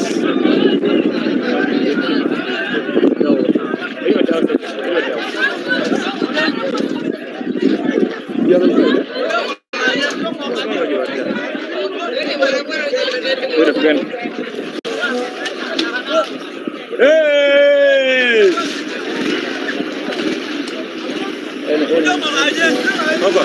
Okay, so my president. Simani na nguya bweresi.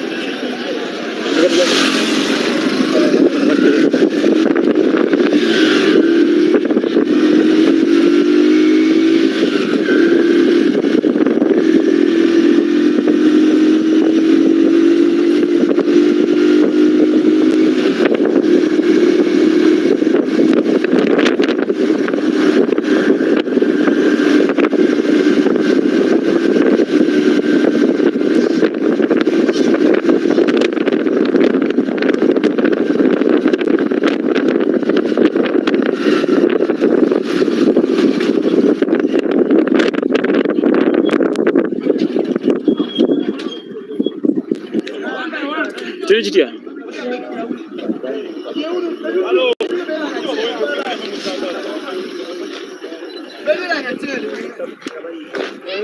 Bobi Hello. Bobi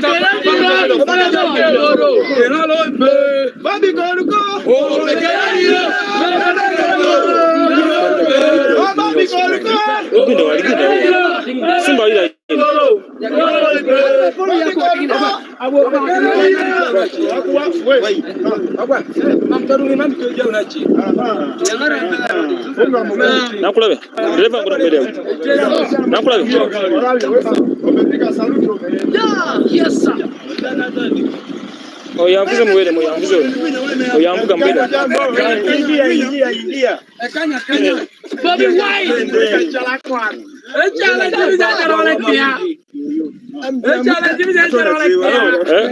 ona yavuga. Aya. Abon. Bobi orujo. Obekelanyira. Abakeloro. Where you go? Obekelanyira. Abakeloro. Dinore. Bobi orujo. Obekelanyira. Abakeloro. Dinore. Bobi orujo.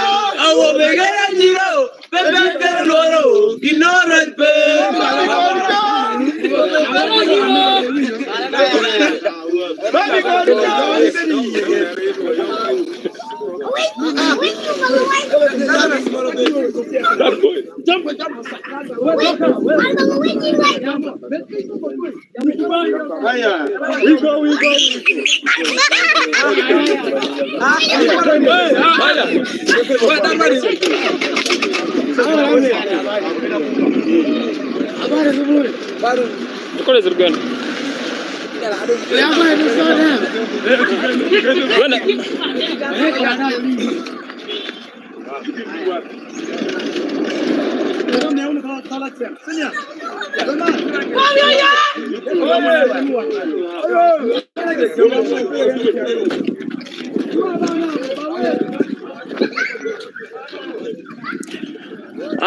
oli ku live ku Shalom television Uganda banange mugamba mutya Najiba Nsuluga Betty Nansuluga Betty ogamba otya kai musindika obaka nsuke mbo isese mwana mangu lero ga kuvuga bulungi simuzeke musomvuge bulungi asegede tonsulu ya mwana We are going back. Okay. Tugenda kuchima ku president sawa eno kumuyingiza Abim City. Abim City, Abim town, Abim what?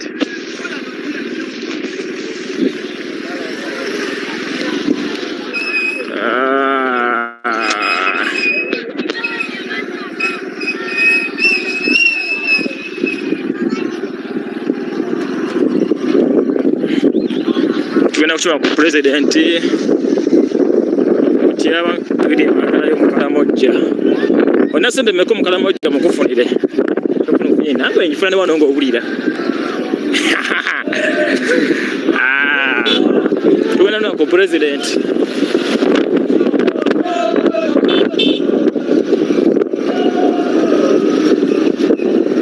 Extreme media ogambotia. No soko maso ogambotia.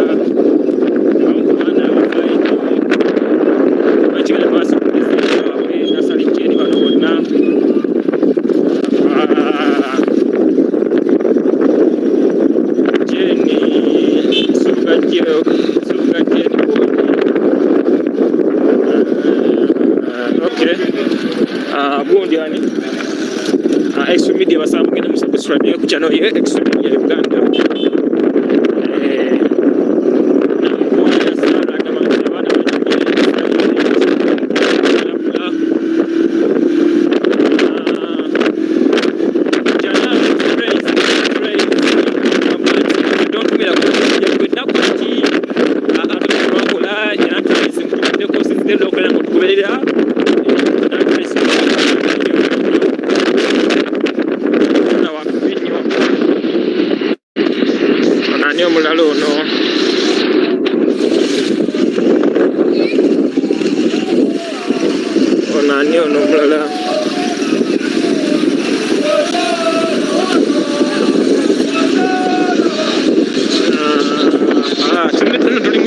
Choma tuli mu kibuga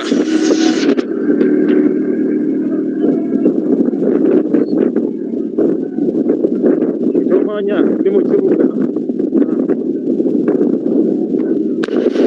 kali tugenze na ku president ona wa tugenze mu kimako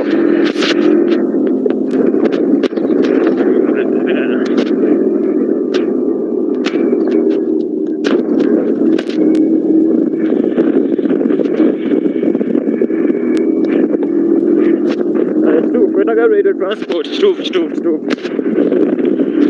radio transport ni mwana bana kipa muri bagezo labana nako kalowozeza stop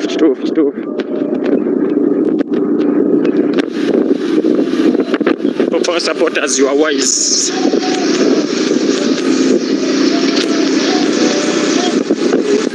let's first something tell them to go no, we shall find them.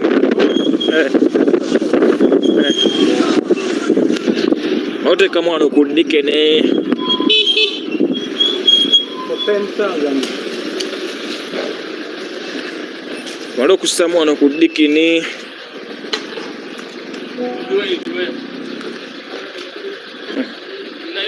ana waya yemo chiwaya yemo chiwaya chicheze Dr. Kenny for Mutukula Kenny yakuva Mutukula Gambotia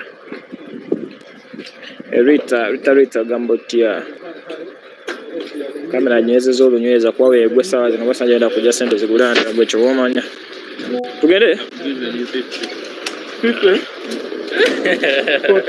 Doctor you are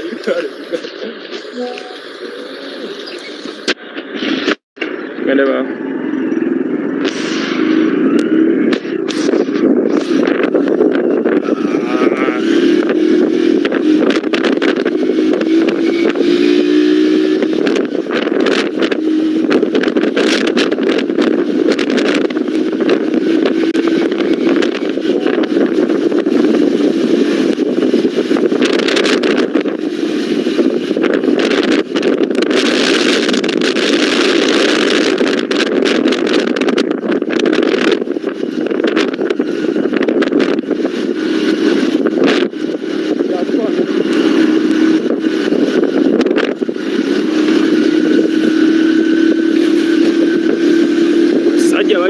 sharpshooters baba simanyi president anayingira mama nyabo akabuga bakayemu abasajja ba sharpshooters katonda wange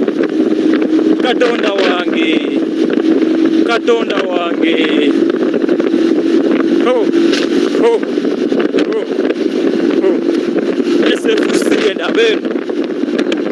SFC genda beno katonda wange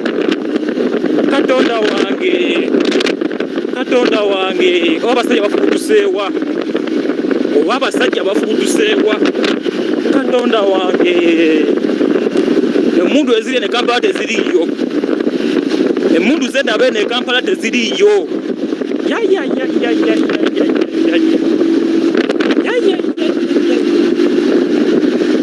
emundu zendabe ne Kampala teziriyo baboyi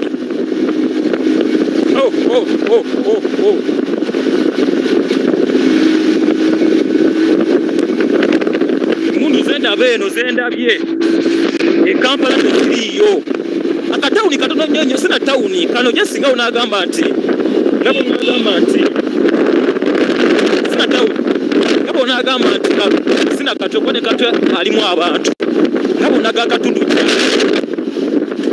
amayi Masaka road wanga unagamba wanabingo kwenda bingo nalimu abantu katawuni kano ndikana nyuma makulu mwana oyisegera naye kalimu emmotoka zendabyemu zireba emmotoka za polisi zokka ziri ndabyo mukaaga zipatro naye nga zijjuddeko abasajja 5 abasajja balina emundu zizirabangako Kampala emundu zendabyo sizirabangako Kampala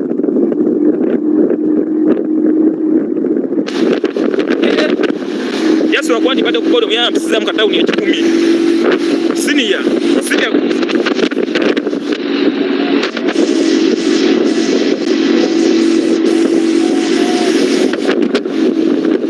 emundu zendabyo eno sizirabangako Kampala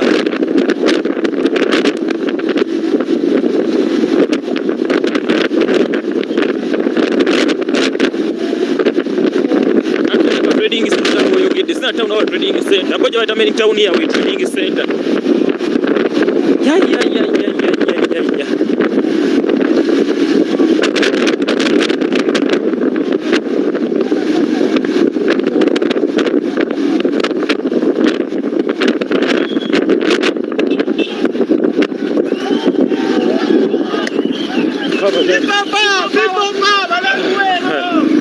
Weruwera agale weruwera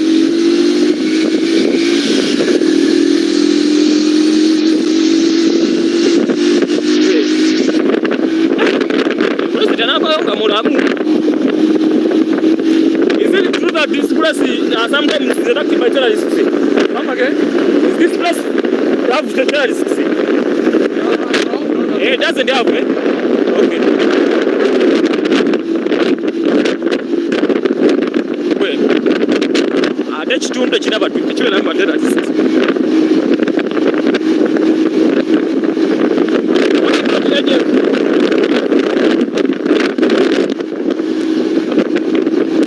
ADF teriyo. Hey, sorry. Let's move out there behind.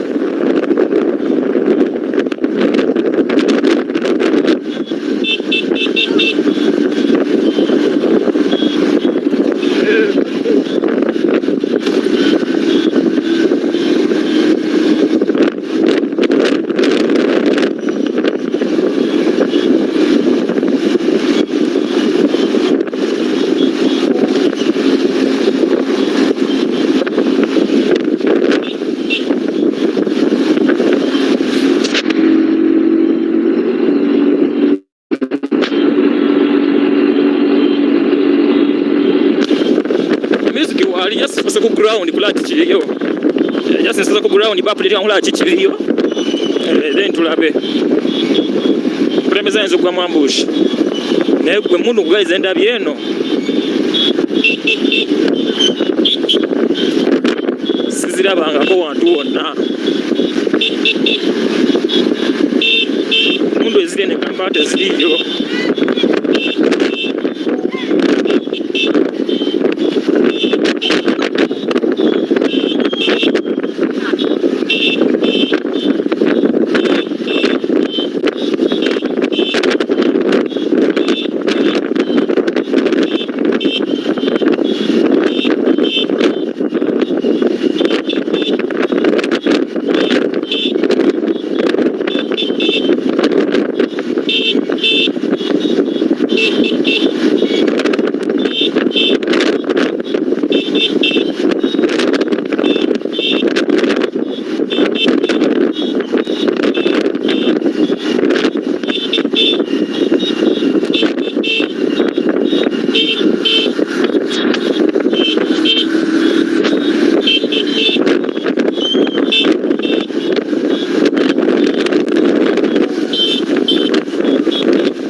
emungu ndowozanga asipangula amasasi n'ogajjamu gagize ekikubya kiramba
bingo esite nene kali kano kujamanya kano katubiringi senda lezi bakiza kageragera na kuti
oli live Shalom Television Uganda sonya kulibiza ayibula muri district ya Mutya n'abanyanda kwera n'akuberera okulinda president SCWS Longoya yatuseda ku ground wali so kwera kwasaganya bulungi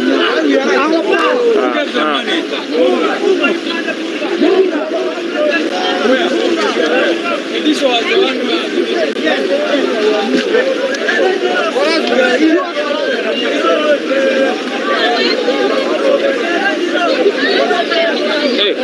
Olanga mitino abamba rade mitima gwe chokwera made mutima mutiya kwa gwe abasajja teke mundu wasiza kuma president ata gwe bangamba iki ngabe mundu zenanga no sira wango Kampala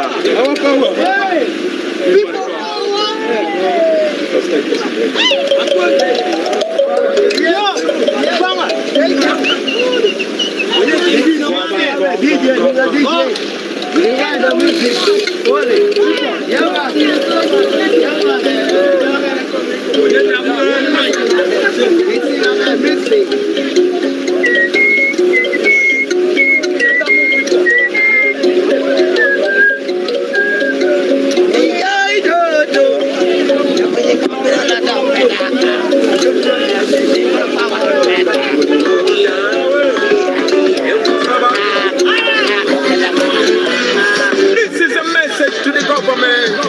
expressing what's exactly on the people's mind.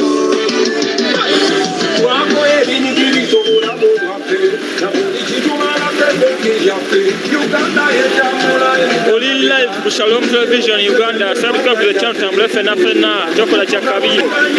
Tuli Abim Bible za kwaniriza mukulembeze ekyamazibwe ne wantu wala nnyo.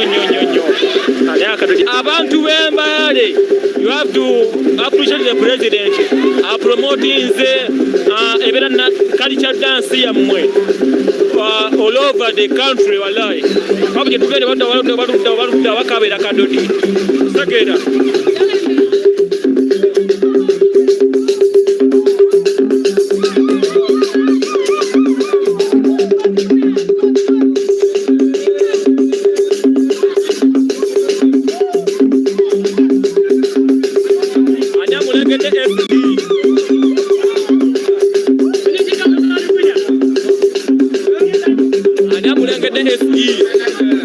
One national unity platform.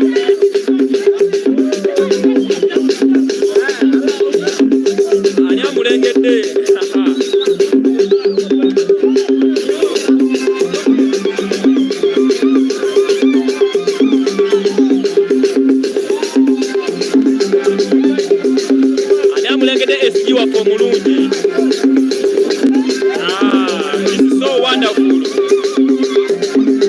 This is so wonderful.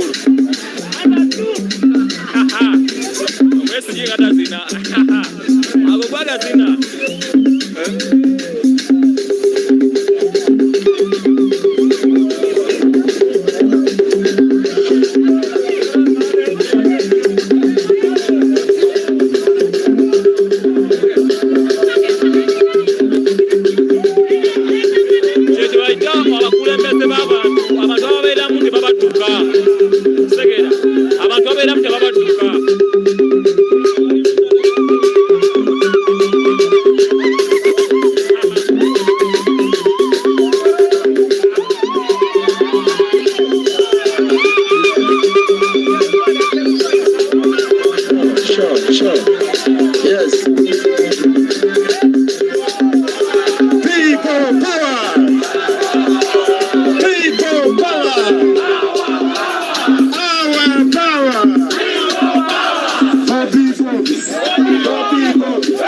Bobi. Hakuna matata. Bobi. Hakuna mchezo. Bobi. Tuli bakabi. People power.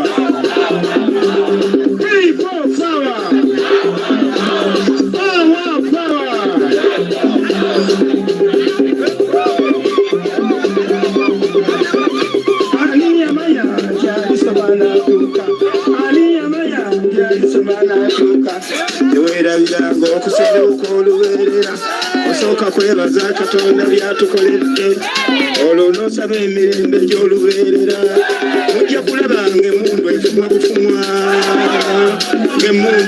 bufumwa netwesanyukira netwesanyukira baka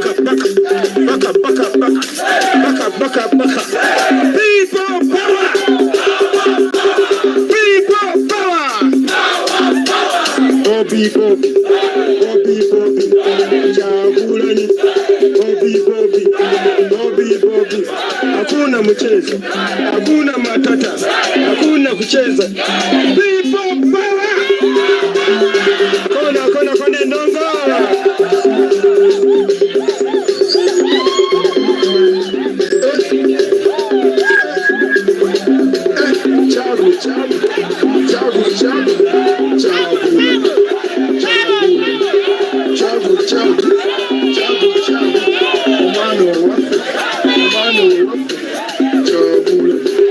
Chagula. Bobi.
amulengedde omukulembeze w'abantu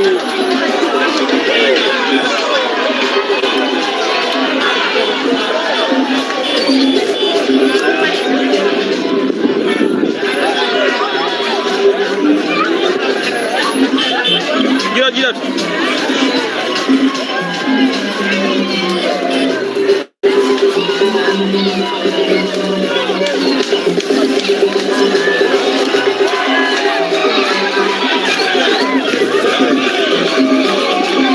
namulengedde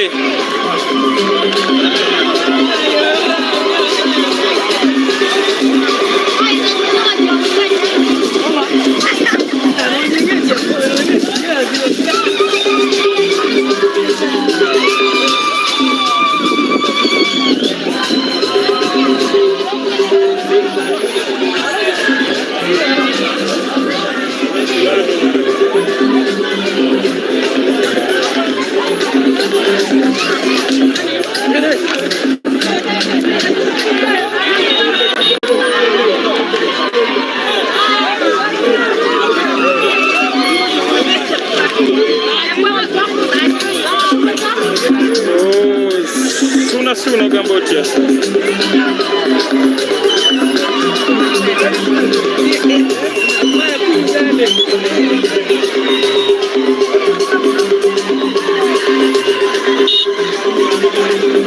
Namulengedde omukulembeze w'abantu.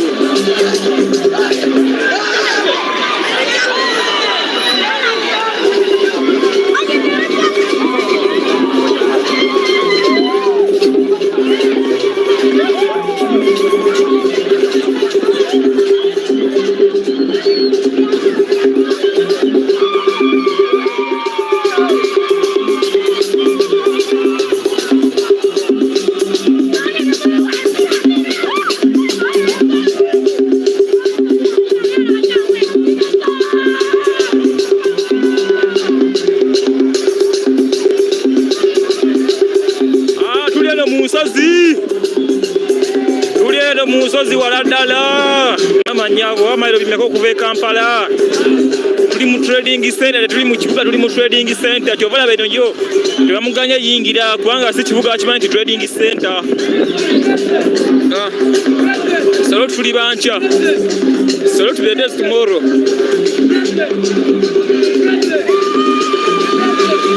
salo to the day is tomorrow.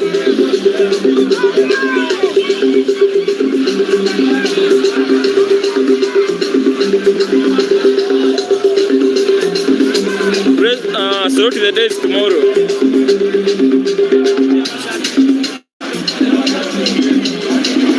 Wabula baba mugambye nti tuli wala tuli mu trading center tuli mu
this question.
Ladies and gentlemen, at the simple day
Bobi anamutyawa.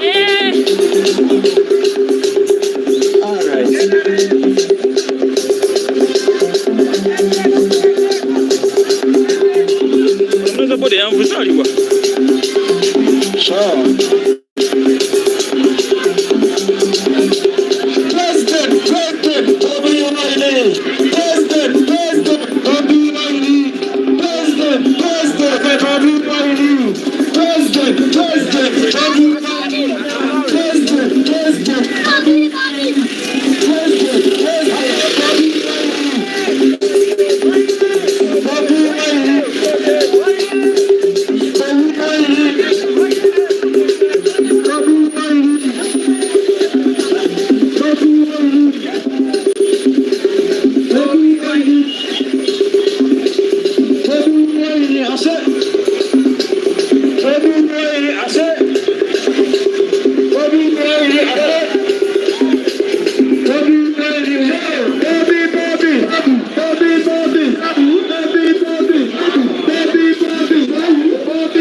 Trading center mitundu ebirala. Bojo watata ni mitundu ebirala trading center.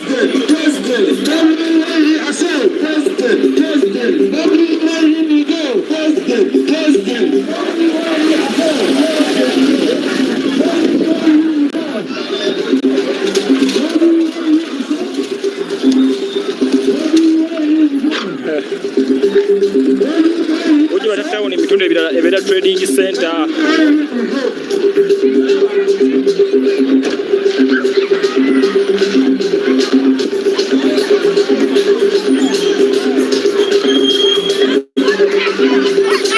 Bojo watata ni mitundu ebirala trading center.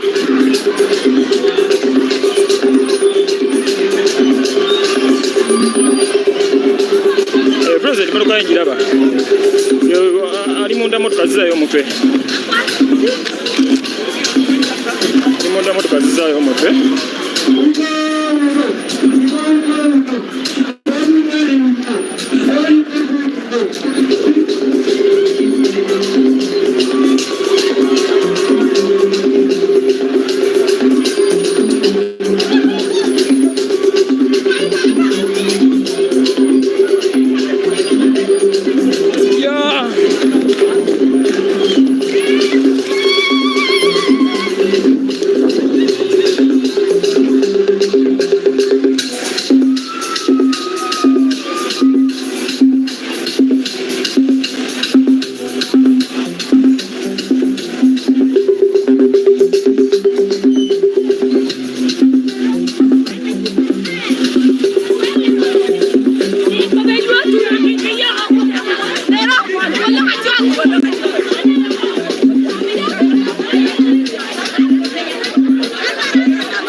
kulaga okiraba.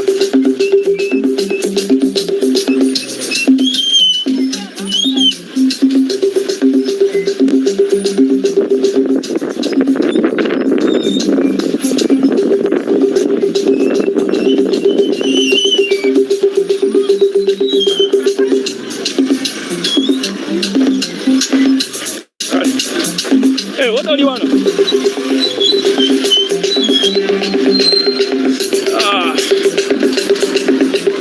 Kale, embeera.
Tuli mu trading center sit down.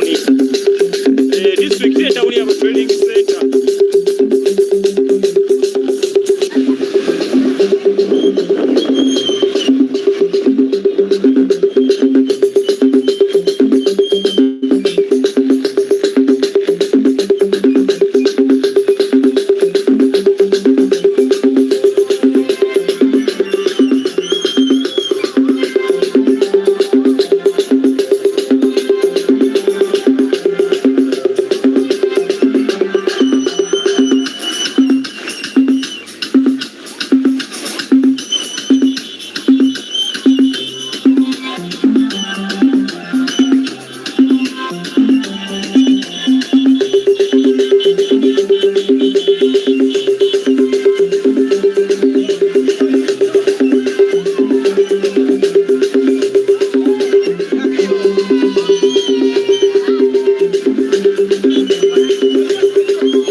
Tuna pakeli.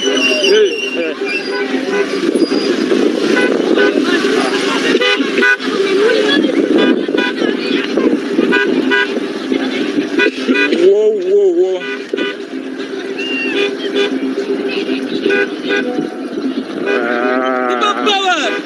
How about Hey. How about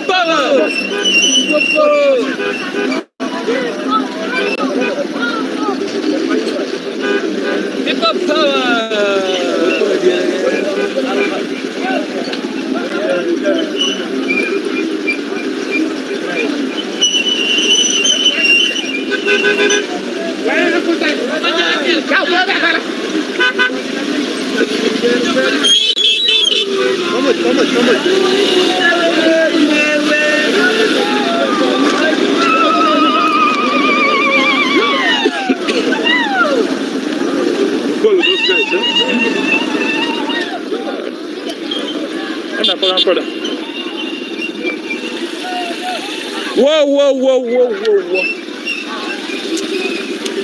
Basi kamu damas. Genda nja kugamba. Katulinde.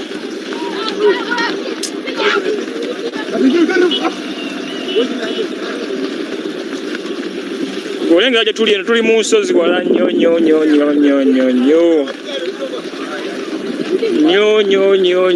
Laba kide. Mwana wana bwino buzala buto nnyo wana buzala buto kana nkazala kana kanako.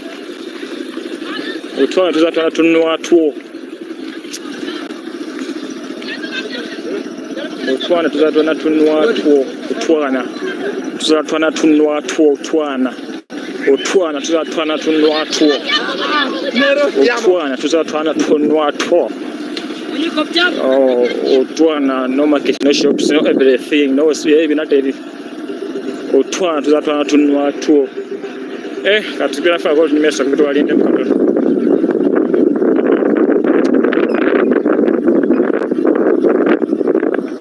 Yeah, yo. Whoa, soko bilia, walinde mkono bilia.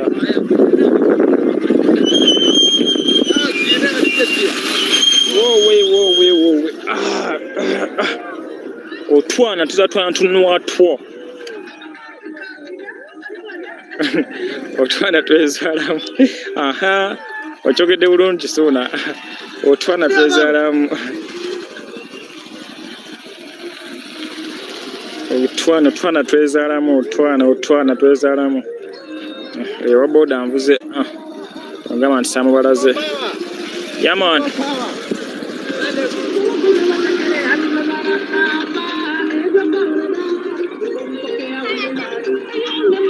Onani ali emitiana Juma Mugisha gamba senze de mitiana ewata izaka oba iza kumusange oba zake Francis wala twansenze kansanga ewo mumbejja Nasuna Juliet nenyo tenzita boy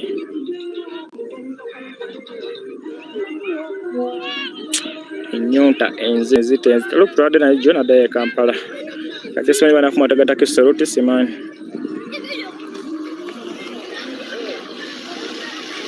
katenda gamba shauti kweza bwanga na kwenda ko Joshua Onyanga ali wandegeya wana kula ku president bwana oliwaza ke cha kabinyo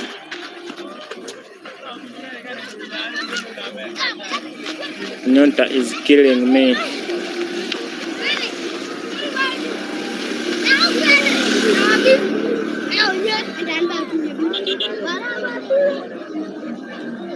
Janet na yava wazake, Janet Trace na yava wazake. Nasali alimasaka. Nyonta is killing me. Unable to go to school. Chomanyira banano kati basoma. Siko Moses Gambo tena kwa ya Sarah.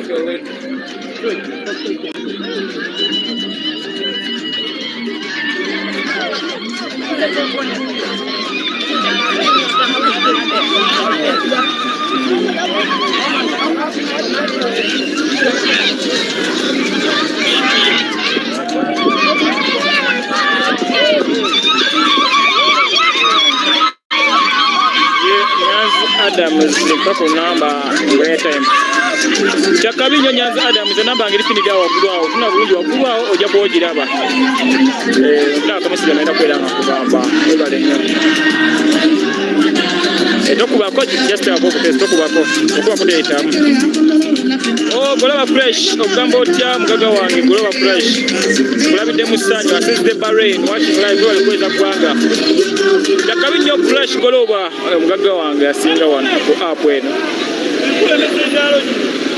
atujune shalom what is that again boda wange amasazi gamanyo muko yokuvuga nali erabira kati mgekoleza tugende tabiri na ko amasazi gamwesese mudatawulira akati achiwulidde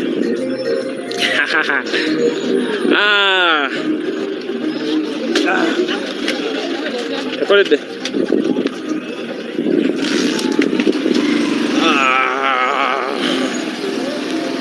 ndaba wano goloba fresh mana tero kufuna kuzidola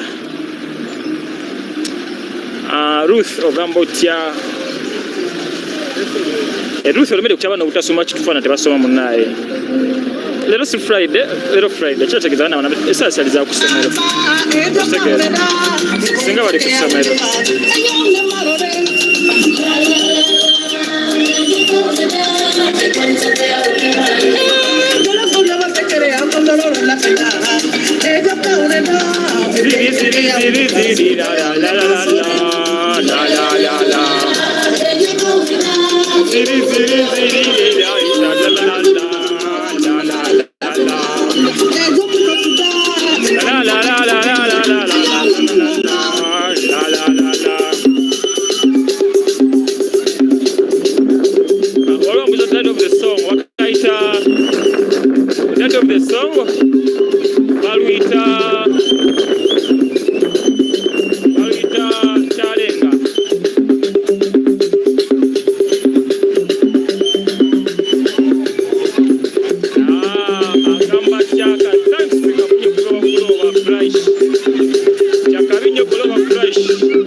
Madam Sylvia mulabye ko no kutewa enda mugamba abadde walisegedde wa kutene abadde wa enda mugamba Sylvia namujaba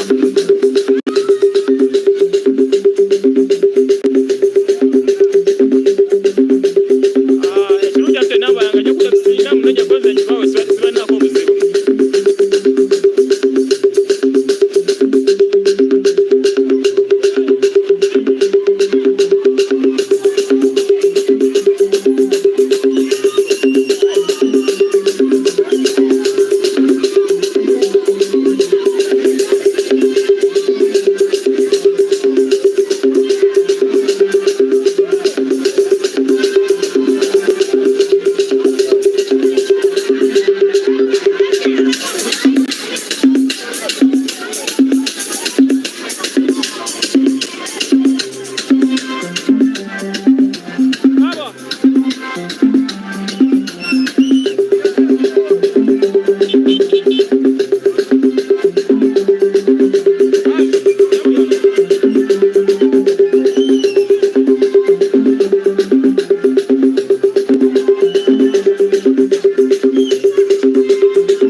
Abim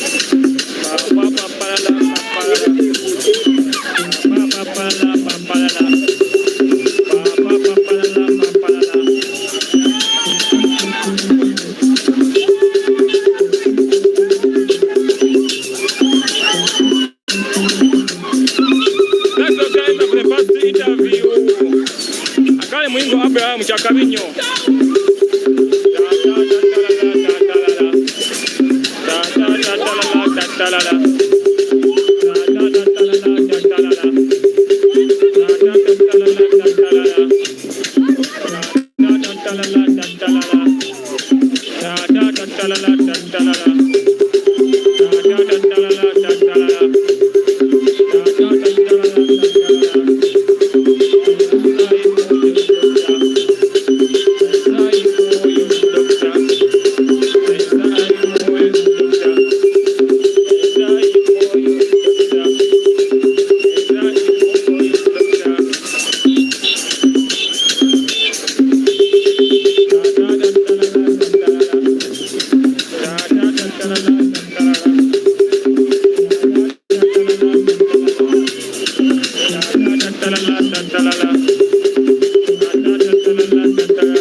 Let them go.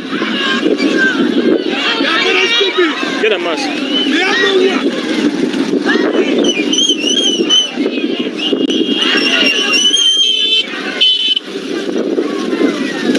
Waliwo aba NRM badde ebisati mu baje bakyankalanye. TTC. Kambotya. Wezi. Waliwo aba NRM badde ebisati baje bakyankalanye. Baje bakyankalanye. Kwata.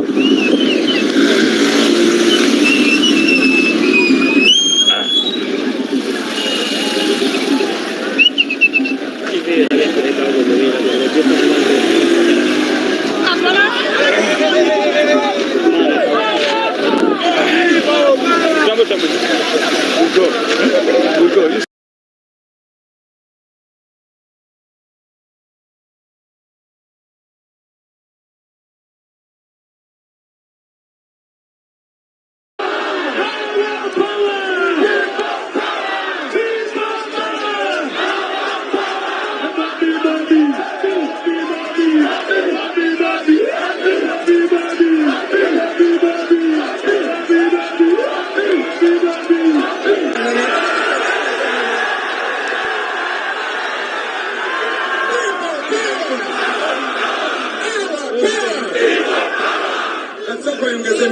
Njagala abaana b'ebusoga bantegere bulungi. Abaana b'ebusoga buno obubaka bukulu nnyo bwe njagala obbawo olunaku lwaleero. Badde mbagambye olwedde nti twatuuse ejjinja kusala 6 neekuba kusala 6 7 8 9 10 11 6 hours okuba ejjinja okutuuka wano. Kubanga tebaagala abantu abali mu tawuni balage obuwagizi gye tuli. Bagadde amakubo gonna tuyise mu kkubo lya ttaka tuvugire essaawa 6 okutuuka wano. Naye Museveni abamuli okumpi bamugambe afune ba advisor abalala. Museveni abamuli okumpi mumugambe abafunire ba advisor baki. Kubanga alowoozezza nti atulemesezza okubuuza ku bantu b'Iganga, atulemesezza okubuuza ku bantu b'okukkuba okwo konna n'atusindika eno mu kyalo. Tamanyi nti n'eno mu kyalo abaliyo nabo bantu. Ate n'ekirala, kondishoni yaffe okugulawo abantu amaaso, tulina okulabisa ebikyamu byonna ebigenda mu nsi. Abaana b'Obusoga nendo omuntu yenna atayidde Busoga oba oyenda okuba n'obwavu obuli mu Busoga obufuumuka oti nfuufu. Industrial city si ya Uganda wabula ya East Africa. Njagala mumpulirize bulungi nnyo ensonga lwaki tujja gye muli, kubanga twagala kukyusa bulamu bwammwe. Oba oyagala okukyusa obulamu bw'omuntu osooka kukyusa ensawo ye ne biramuse.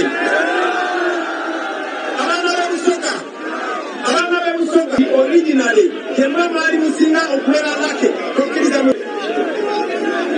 musirike muwulirize bulungi nnyo. Njagala bino byebagamba mugende mubigambe n'abalala nabo babigamba abalala. Okumala ebbanga ddene tebaagala mumanye ekizibu kiri mu Uganda. Museveni n'abantu be okuva bwe bawamba ensi yaffe mu 1986 tewabaawo adduuka temutya wano muli ne president tewabaawo abatiisa.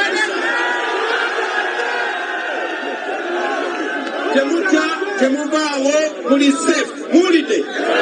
Kati njagala obbabulira nti okuba ensi yaffe bwe baagiwamba tebagiwamba just bafuga bufuzi. Ze byandibadde tebinkwatako nandibadde siri wano singa temuli yala nga bwe muli, singa temuli baavu nga bwe muli sandibadde wano olwaleero. Naye ekiri wano e Busoga kyekiri e Kalamojja, kyekiri mu Acholi, kyekiri mu Lango. Olunaku lwajjo bakireese ne Buganda officially. Uliriza bulungi kwempitidde gyempitidde yonna ndabye kye bayita poverty mu Busoga, ndabye obwavu, ndabye abaana abawala nga buli mwana ow'emyaka 15 n'ogenda waggulu either ayina olubuto oba ayina omwana wano mu Busoga. Ndabye obwavu obwana obuli awo nga kiriale obutuniro olaba tebusoma wano mu Busoga ate ngeno yandibadde richest place wano mu Uganda. Ki kye bakola okubakuwasa ebikajja bye mulaba tukutte wano? Njagala bajjukiza nti ebiseera ebyedda kandi ebikajja yali egula emitwalo 25. Temudduka mubereze. Oli bw'abadduka mugambe yagende n'akatengo keffe tuli stede. Muliriza edda ekiro tani ebikajjo yali egula emitwalo 25 naye nga sukaali agula 35,000 kilo. Olunaku lwaleero kilo ya sukaali egula 5,000 naye tani ebikajjo egula wakati w'emitwalo 5,900. Lwaki? Tekitegeeza nti sukaali yasala ebbeeyi, no, kitegeeza nti we baategeera nti ebikajjo birimu ssente ne babiwamba. Olunaku lwaleero omuntu w'Ebusoga yenna alima ebikajjo toyina chance, toyina buyinza ku bikajjo byo. Ne waba obirimye ya bbeeyi ntono kubanga toyina gy'oyinza bitunda nga toyina license. Ate license eyo bagiwa bantu abwe ba family member oba bagiwa abo ababalya mu ngalo ba RDC ne ba MP baabwe. Tosobola na kusala obitwale Kenya bwe bakwata bakusira ng'otunda ebikajjo ebibyo bennyini by'olimye. So njagala mumanye baganda bange nti ebyo bye twagala okugyawo era tugenda bitoolawo. Njagala mukimanye nti tebaakomaawo. Amasanyalaze gava wano Busoga, ani ewaabwe mu kyalo nga bali amasanyalaze wano muli bameka? So okubakuuma nga muli baavu bwe muti kigenderere. Kino Museveni akikola nga ayagala okwavuza communities. Mulaba ekkulo mu parliament batuse n'okulwana nga bagezaako okutaasa emmwanyi. Emmwanyi nazo baziwambye bazitutte kubanga Museveni yagamba ekyuma ekirina okuprosesinga emmwanyi zonna buli mmwanyi ya Uganda erina kuŋŋaanira wa ntungamu. Obuyinza bw'emmwanyi Museveni yabuwambye n'abugabanyamu n'awaako omukodomi we Wabogo n'abaako Abachina obulala n'abwesigaliza. Ebyo bye twagala okulwanyisa tujjawo era twagala bijjawo era tugenda bijjawo. So abaana b'Ebusoga kino tekikwetagisa kumanya Luzungu nnyo. Bakitaffe bamaama baffe baatusomesa nga tebamanyi Luzungu. Ng'akeera ku makya n'agenda mu nnimiro n'avaayo n'adda ewaka. Sizoni bwetuuka n'agaggawala kubanga Katonda yatuwa ensinga ngagga. Naye Museveni kubanga yajja mu nsi muno nkiddamu yajja mu nsi muno kubanga batuba abasiru na Uganda ate naye yalema okupuruvinga nti muna Uganda yasalawo kubafuula abasireemu. Kiki temusobola okukola bino okubijjawo? Mmwe kennyini nga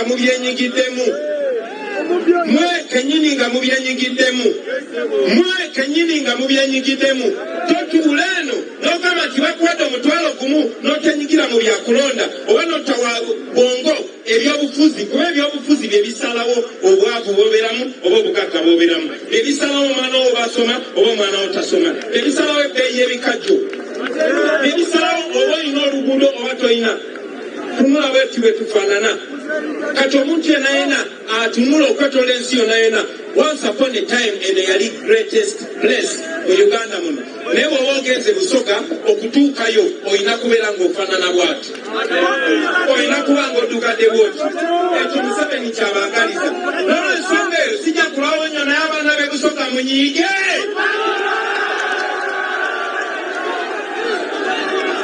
Nyakumaliriza nga mbagamba nti Museveni bw'aba yagala bakuuma mu mbeera eno omanyi kyakola ajjamu mmwe n'alondawo gwe mwesiga n'alondawo kamusinga okw'ekitiibwa n'alondawo asinga ebigambo ebingi n'amuwa ssente n'asiruwaza abalala. Ekyo akikoze ewaffe e Buganda, ekyo akikoze mu Acholi, ekyo akikoze waneere ewaffe e Busoga, ekyo akikoze Karamoja n'ewalala wonna wonna. Ekizaamu amaanyi nti mwe muli bavubuka nzize wano kubagamba nti mwetegeerere. Bino ebigambo batulemesa obibagamba.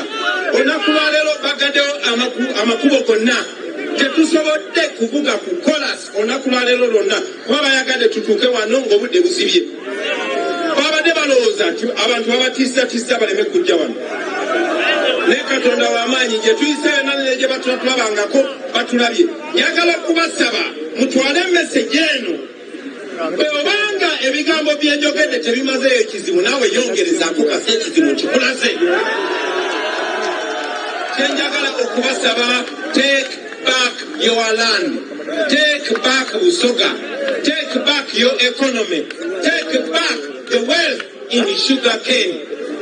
Emere nesobola okukyusa era bwe muli bamukkiriza olunaku olusooka lwendiyingira mu ofiisi oda esooka yakunoonyereza na kukwata abo abawamba ebikajjo by'ebusoga.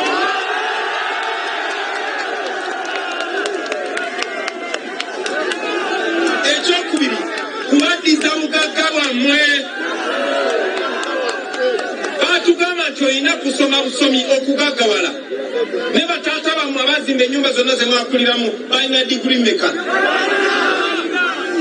Katonda bw'akutonda ng'olina amaanyi go nga tozaalibwa wano Busoga ensi engagga bw'eti. Chances ez'okugaggawala zirina okubeera nnyingi. Naye olunaku lwa leero either ogenze okulaba akadaama oba ogenda kufuuka bodaboda oba ogenda kubba. So njagala okubajjukiza baganda bange. Mulabye nti bafuba okulaba nti sibatuusaako message eno. Singa natuuse wano ssaawa 9 nandyogedde paka ssaawa zino. Naye kaakati ne wano kentusewo akatono njagadde babikuulirako ebirala byonna mubimanyi baganda bange. Njagala tukwatagane ffenna tugobe bano abasajja Museveni ne babbi banne tubagobe. Ate nga kisoboka singa tukikola. Njagala okusembayo nga mbasaba naddala mu abavubuka mmwe abali wano. Temulinda politician yena kukyusa mbeera yammwe. Mwe kennyini muveeyo mubeere bakulembeze kuva ku LC1 mwesimbewo. Okuva ku LC1 kubanga mwe mumanyi ababakiririzaamu. Ate bwe mubanga eviiriddeyo kumanyiga abantu kitegeeza nti bw'agezaako okubatunda musobola omutabukira n'emiggo musobola ogijjayo. So njagala okubasaba abantu bonna abana ababajjiridde mu linnya ly'abantu nga babagondera nga babawuliriza mubawagire ate mubabuulire kye mwagala. Ate omuntu yenna ne bwalijja nga mbadde enkofira ng'eyange naye nga mulaba akolera Museveni mumugobe temubamanyi.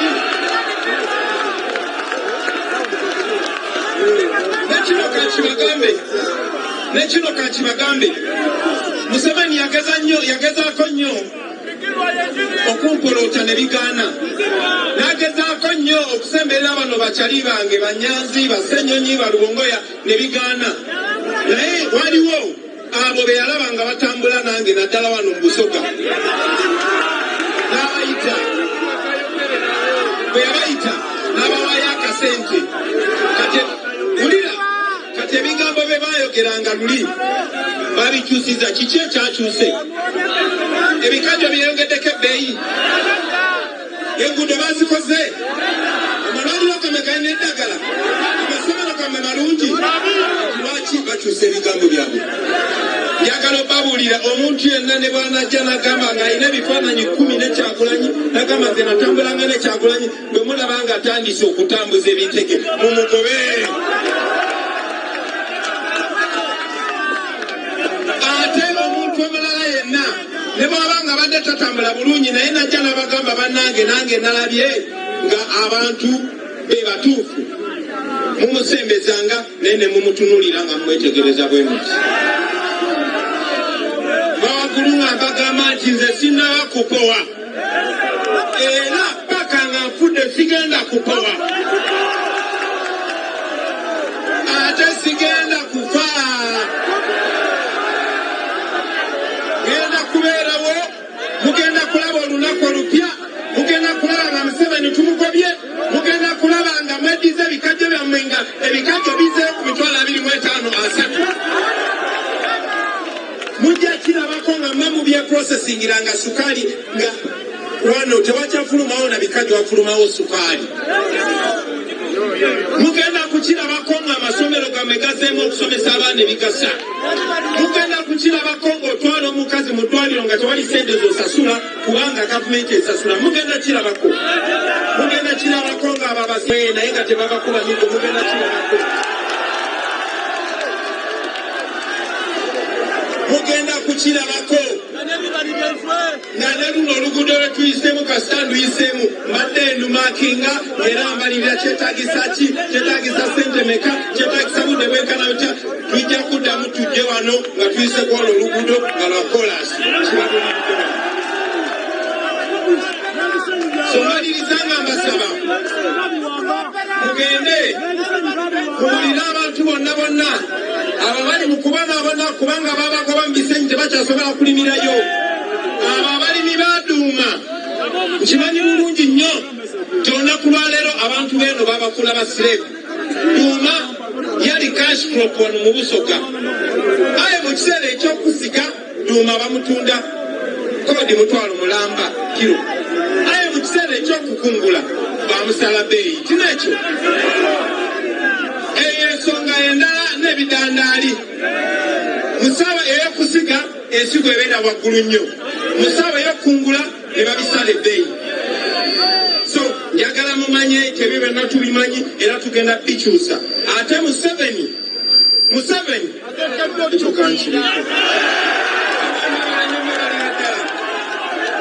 wano tubaddewo ne leader of opposition Joel Sonyeri mukubireko mu ngalo bannange. Wano tuliwo ne chairman Nyanzi Kunga mumukubireko mu ngalo bannange. Wano tubaddewo ne David Lewis Rubongo ya secretary general waffe mukubireko mu ngalo bannange. Wano tubaddewo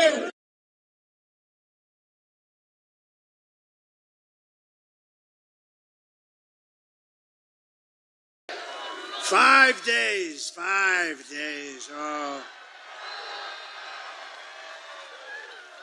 We're all working hard. We got to win. We can't let that alternative win. That would be a disaster for our country. So I want to just say a very big hello, Nevada. We're doing great in Nevada.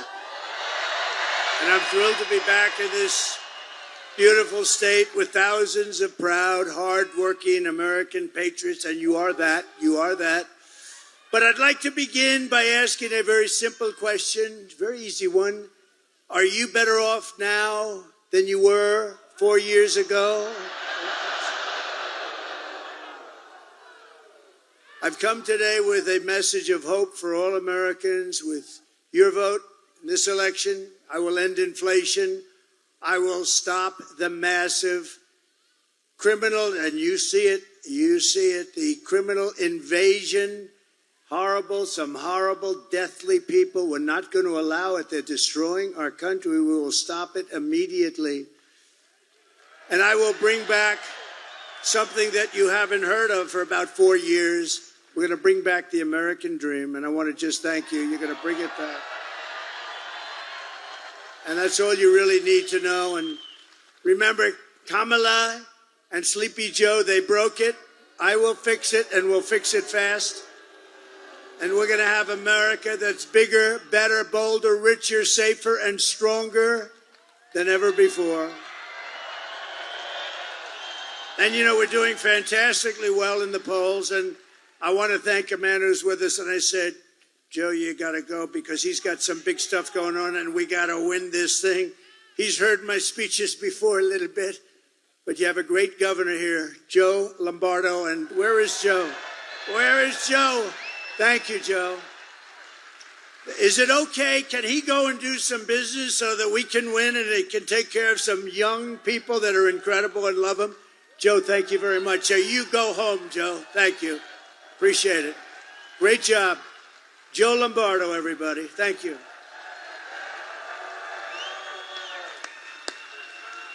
He's a good man. This election is a choice between whether we'll have 4 more years of gross incompetence and failure or whether we'll begin the 4 greatest years in the history of our country. We're going to bring it back. We're going to bring it back fast. And I'm asking you to be excited about the future of our country. That's not an easy thing to do when you see these clowns, these horrible, horrible people we have, running our country. I'm asking you to dream big again. Dream big again. This will be America's new golden age. That's what we're going to do, a golden age of America. Every problem facing us can be solved, but now the fate of our nation is in your hands. This is a very big state for us. This is a very big state. I love it. I'm here a lot without campaigning, but I want to tell you this is a big one, and it looks awfully good.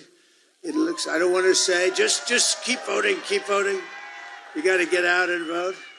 On Tuesday, you have to stand up and you have to tell Kamala that you've had enough. You can't take it anymore. She's horrible, the worst there is. There's never been anybody worse on the border. She's the worst. She is the worst vice president in the history of our country. Kamala, you're fired. Get the hell out of here. You're fired. The worst. Horrible. Horrible. She is horrible. And she lies. Every time she gets up, she tells a lie. Donald Trump will not allow fracking. That's the first, by the way. I won't allow. Donald Trump will not allow drilling for oil, which is going to make us rich as hell. No, he doesn't. No, she lies about everything. IVF, she lies. I feel like I'm the father of IVF. She lies about everything. She's worse than Crooked Hillary, actually. You know, Hillary was a lot smarter, and she lied a lot, but this one lies about everything. She just makes it up as you go. We've been setting records in early voting, as you probably know. Thank you, Michael. Appreciate it. But we can't let up. In-person early voting in your state ends tomorrow, so get out and vote. But the main thing is you got to vote. You got to get that. Tuesday is a very special day. It's a big day, and we can close this thing out. We're leading for the first time, I think, ever, right? We're leading in early voting for the first time ever. That's right. Never happened because, as you know, Democrats always lead in the early part, and the Republicans like to go there on Tuesday, and I understand that you want to see your ballot go into a box. I'm not even sure you see that with this craziness that we have, but we're going to get it all changed. But we're doing really well, and to be leading in early voting is unprecedented, so that's really great. So it's an honor. And if you can't make it tomorrow, you got to make a plan. You got to be there on Tuesday, everybody. Who has not voted? Whoa. Whoa. Who has voted? Great. That is great. Wow. Thank you very much. That's great. Thank you. Look at that. Oh, I'll bet I'd like to know what casino you work for, huh? Look at that. That's great. So those that haven't, get out and vote. Every vote counts. Thank you very much. With your help, we're going to win Nevada. We're going to defeat Kamala Harris. Kamala. And we're going to, what are we going to do? We're going to make America great again, right? Over the past 4 years, Kamala has orchestrated the most egregious betrayal that any leader in American history has ever inflicted upon our people. She's violated her oath, eradicated our sovereign border, and unleashed an army of gangs and criminal migrants from prisons and jails, insane asylums and mental institutions, from all around the world, from Venezuela to the Congo. Today, I want to hear directly from a mother whose world has been absolutely shattered. This just came out, and everybody that sees it is like devastating. And there's so many things happening like this with the illegal migrants, so many killers. We're not going to let it go on. Please watch. Sunday night, I asked her to not stay up super late because of me in the morning first to do her summer school. She said, okay. I told her good night and I love you. I went to bed, not realizing that that was going to be the last time I saw her. We're best friends. Yeah. We're going to shake it again. I woke up to notice she wasn't in her bed. I'm in my heart trying not to lose my mind because I don't know where she is. I finally remembered her phone had a location on, and her phone was pinging just 2 minutes down the road. right behind the skate park. I start driving to the direction the phone was being pinged at, and I see a couple cop cars with lights on. I see yellow tape, and immediately my heart drops and sinks to the bottom of my stomach. My daughter's hands and ankles were both bound. She was strangled to death, left with no pants. And I know in my heart, she fought incredibly hard. She was not going down without a fight.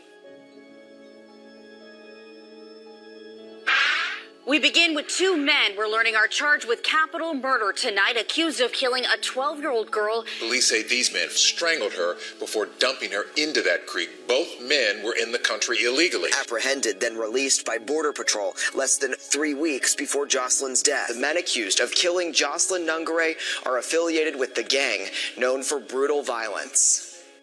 Kamala Harris was in charge of immigration in our borders. If we had better border policies and not open borders and not these catch and release policies, I truly believe this all could have been prevented. Under her being vice president of this country, my daughter's life was ripped away from her. She had her entire life ahead of her. Happy birthday, dear Jocelyn. My daughter is 6 feet in the ground based off of policies that she allowed to keep. Kamala Harris did have one job, and she not only failed, not me, she failed my daughter, she failed Jocelyn. You know, she was only 12. President Trump reached out, gave me his sincerest condolences as not a former president, but just as a father, someone who cares. I believe Donald Trump needs. I can at least know that my next child will be safe in this country.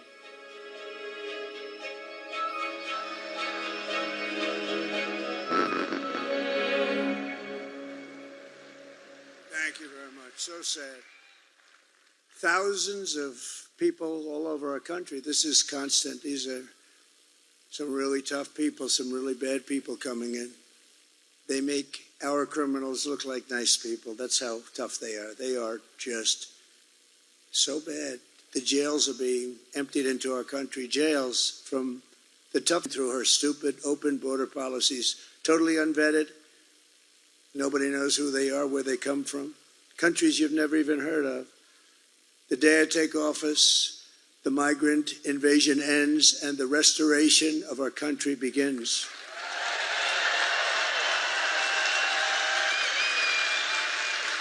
And I believe it's the biggest problem. Biden and Harris, you can't say Harris because nobody knows who Harris is. Nobody knows. You say Harris, nobody knows who the hell she is. But that's great. Thank you, darling. Thank you very much. Thank you very much. Thank you. The savages charged with brutalizing and murdering Precious Jocelyn are members of the same vicious Venezuelan prison gang, Tren de Aragua. And they're taking over apartment complexes in Aurora, Colorado, where you have a governor who's petrified. He's a radical left lunatic, and he's petrified. He doesn't know what the hell to do. He's lost. I call him a lost sheep. And they're unleashing a violent killing spree all over America. The United States is now an occupied country. Can you believe I have to say that? We're an occupied country. They're coming in, and they're by the thousands, and they have equipment that's military-grade equipment. How do they get that? They have military-grade equipment, but it will soon be an occupied country no longer. November 5th, 2024 will be Liberation Day in America. Liberation Day.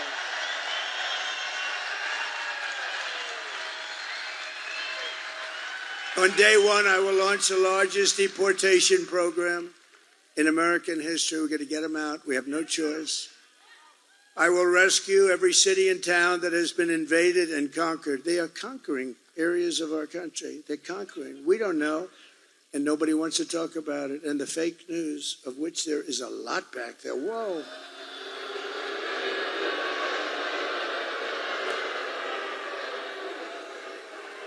It's a lot. They don't want to write about it. They don't want to talk about it. They don't want to. They'll write about it after the election. No, you don't want to write about it now. And we'll put these vicious and bloodthirsty criminals in jail, or we'll kick them the hell out of our country. We'll want them out. Through our open border, Kamala Harris is also actively aiding and abetting the worst human traffickers, child smugglers, drug dealers, and bloodthirsty criminal networks on the planet. There's nobody worse than what she's catering to. They even have an app number, where to call, so they can dump off illegal migrants. They have an app. Can you believe it? They have cell phones. They have airplanes flying over the border, loaded up with migrants that they're dropping all over our country. The cartel's profits have soared from relatively minor numbers to $13 billion from human trafficking alone under border czar. She doesn't want to be called border czar. She was the border czar, but you know what? She was in charge of the border. And by the way, the Border Patrol, they endorsed me very strongly. They even said I was the greatest president in the history of our country. Now, I said, does that include Abraham Lincoln? Does that include the great George Washington? They said, you're the best president, and you're the best president on the border. We had the best border. Drop that, please. Drop my all-time favorite graph. Do you mind? I love this. I sleep with this. I kiss it. I kiss it. Oh, that saved my life, I guess. Without that graph, I wouldn't be here right now. I looked over to my right very quickly, and I noticed there was a little problem. A little bit of a problem. Lunatics, we got lunatics out there. But that says it. The last day that I was in office was the arrow on the bottom. That was the lowest day in the history of our country for illegal immigration. That was done by the Border Patrol and ICE. And then it became like an Elon Musk rocket ship. Look at that. Look at what happened. That was the lowest day we've ever had in terms of illegal immigration. By the way, the drugs were equally low. The whole thing was so good. All that guy had to do is leave it. He went to the beach all the time, right? He could have gone to the beach, but he went to the beach, but they made changes. Instead, remain in Mexico. I got things that nobody could come into our country. They had to remain in Mexico. I think Tijuana might have been the fastest growing town in the history of the world. Hundreds of thousands of people, but they weren't in our country, and we want people to come in, but we want them to come in legally, right? We want people to come in, but they have to come in legally.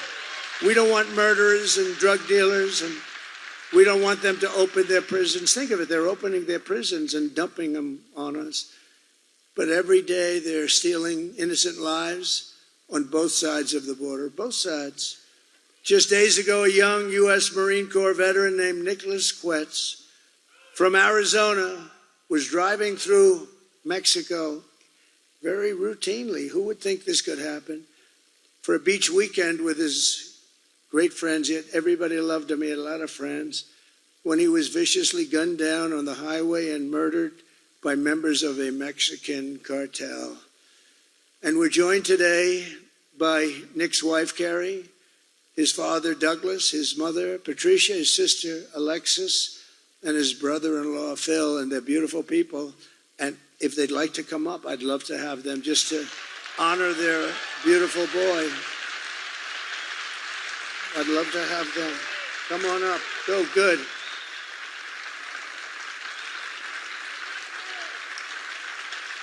That's great.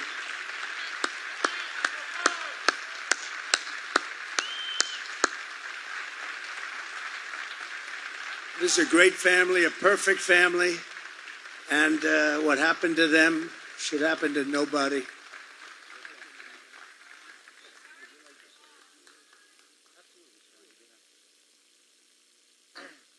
Hey, so unscripted, I really wasn't planning on being here. 2 weeks ago, I was a completely apolitical actor. Anybody outside my own home wouldn't have known who I would have voted for. Today, the situation changed for me. 2 weeks ago, Friday, my son was murdered by cowards, shot in the back on the way to the beach in Mexico. The reason I bring that up, and some people have questioned why was he in Mexico? He was in Mexico going to pursue his life, enjoy his life. We grew up as a military family, had been around the water. He loved it. We don't have Arizona Beach, so we call Rocky Point Arizona's beach. A lot of people go there, hundreds of thousands a year, I think, transit there. Plenty of Americans own property down there. So that happened. We got the call from the State Department, very professional. That night, no news in the United States to speak of. Sunday, still no news. Monday, still no news, other than the very most local level with no publication. Tried to get in contact with elected leaders, heard nothing. Tuesday, reached out to my local representative. He put me in contact with Senator Vance. Senator Vance coincidentally was coming to Tucson for a speech that day. I can't imagine how busy Senator Vance, President Trump are running their campaign. Senator Vance, I asked for 2 minutes to talk to him. And, I've met in my line of work, and I'm actually still a current federal employee. That's one of the reasons I've stayed apolitical. I'm a 20-year military retiree, so I've dedicated my entire life to this country and doing...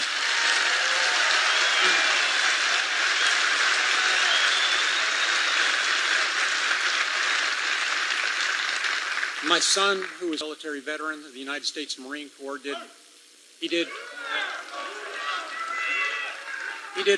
he worked on vertical assault from the Ospreys, so he'd fast rope out of helicopters. My daughter is actually a drilling Army reservist, and my son-in-law recently medically retired due to issues sustained on active duty. So our family's a military family with generations and generations of service. I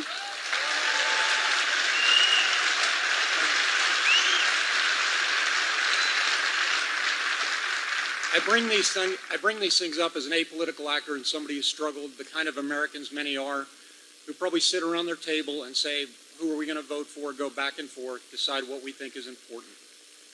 And we struggle on that, and we actually pray on it. And many people ask me, how can I stand up here today, 13 days after my son was killed, and talk in front of groups?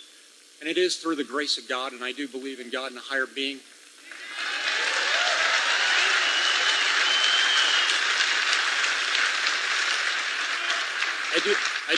I do believe my son Nicholas has given me the power to be here, has given my wife the power to be here, has given my daughter.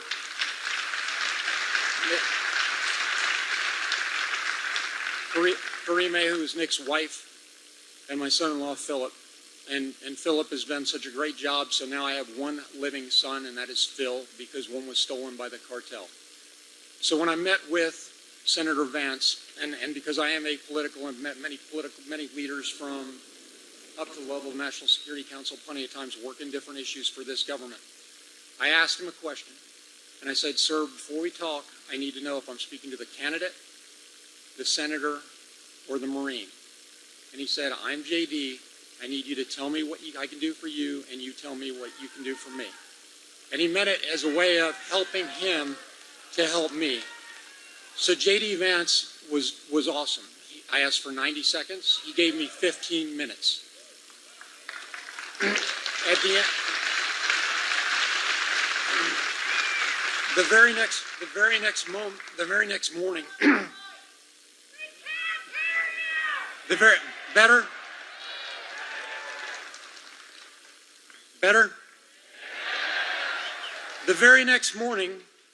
and after having tried to reach my elected officials for 5 days, President Trump's office called me.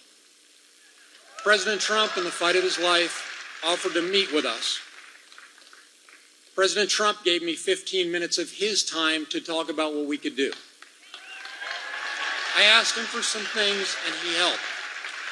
I asked him, A, for U.S. involvement, and we know he's candidate Trump right now, and there is a seated president. I asked for U.S. involvement in the investigation with the Mexicans. I asked for extradition of the killers after I found out under the current U.S. code, not all can be extradited, only if they're tied to RICO activities. In this case, they probably are tied to RICO activities. They are probably coming back. but I'll defer all questions on his investigation to the FBI. And I asked for a working policy in Mexico. In my career, I worked in, one of the things I worked on was Plan Colombia, very similar situation in security as to what we have in Mexico today. It was supported by Senator Biden. That's out in public record, you can look at it. We have no working policy with Mexico right now. Count the numbers of illegal immigrants, whether they're private, whether they're dangerous or not dangerous, and you'll see a number of about 25 million crossing back and forth. And then when somebody says, why was Nick in Mexico? My son was an hour from our house when he was executed by cowards. That's how close it is. But it is a national security challenge, not a local border state challenge. We have these type of things with Tren de Agua and MS-13, anybody else you want to name, plus unnamed criminal organizations. The cartels, they operate with impunity in Mexico. They've infiltrated every level of their government. The local police are helpless because they're not properly equipped. State police, a little bit better, but not, and then the federal. But we need to work with the Mexicans on this to go forward. So what I'm leaving you with, and I'll give this back to President Trump, to whom you came to listen, not me, is this. For most of us in this room, and honestly, I would not have been in this room because it wouldn't have been political 2 weeks ago, you know who you're going to vote for. But for the soundbite and the people looking at this, after 12 days, I received a phone call from Senator Mark Kelly. That was the 12th day. And he was gracious and he offered his condolences. And I told him, sir, I appreciate that because I'm a respectful person and I'll work with anybody. But what I want is sponsorship of a couple of things. One is change to U.S. code so that if people if committed crime against U.S. persons, especially murder, they are brought back here to face our justice.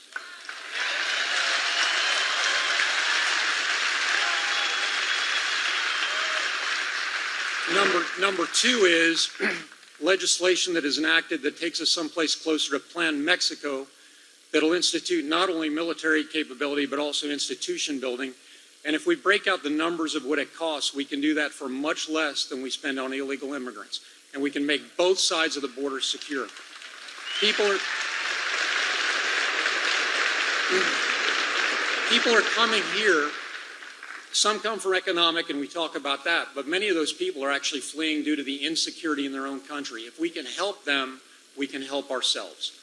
Senator Kelly, and as I said, so this is bipartisan, but we need a leader who can enact it. And the leader is standing right next to me because he's promised to enact it. Bipartisan. And I will tell you, President Trump, former President Trump, however you want to name him, and I had some really good conversations there. We had conversations between ourselves, two men looking at each other.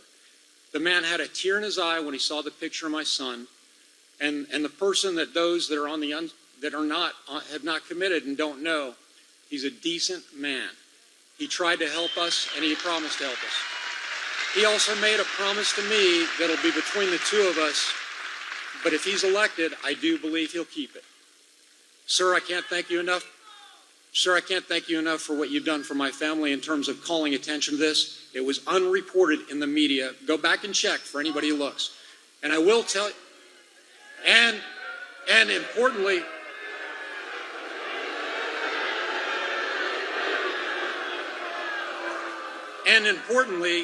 like I said, Governor Walz was in Arizona last Saturday. He had a convention. We tried to go. We asked to go. I've got electronic proof of it so we can show pictures. They've already been released to the media. We're told it was full. It was in a high school auditorium, and we weren't allowed to speak with them. So when you wonder about where America really is and what the stories are, you don't have to wonder anymore. The man next to me and his vice presidential nominee, a current seated senator, both met with me within 36 hours of asking, and both took up the cause.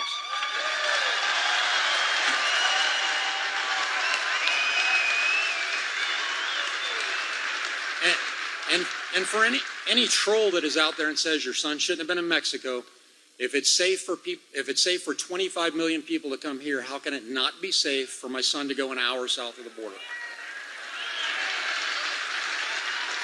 And for the trolls that say we're politicizing my son's death, I will tell you to go to the root of the word. It is the policy that contributed to my son being killed. It is the policy that's contributing to the death of other Americans, just like the video you saw that young lady. It is the policy that's contributing to fentanyl coming into the United States. Those are political failures, and we need to end them. Thank you for your time.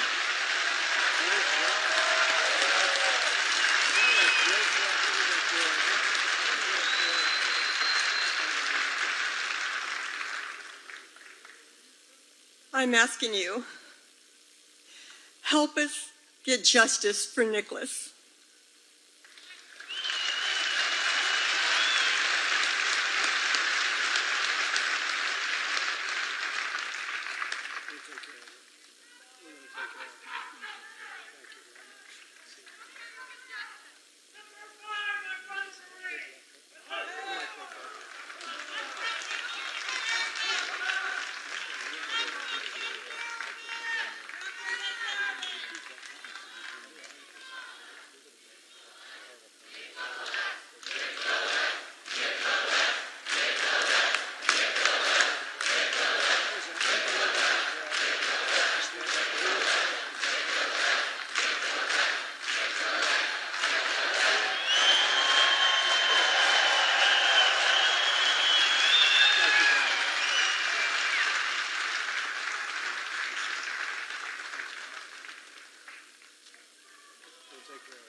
That's incredible. And frankly, to do that, to be able to do that, literally just a few days after this horrible event happened is pretty amazing, I'll tell you. We'll take care of it.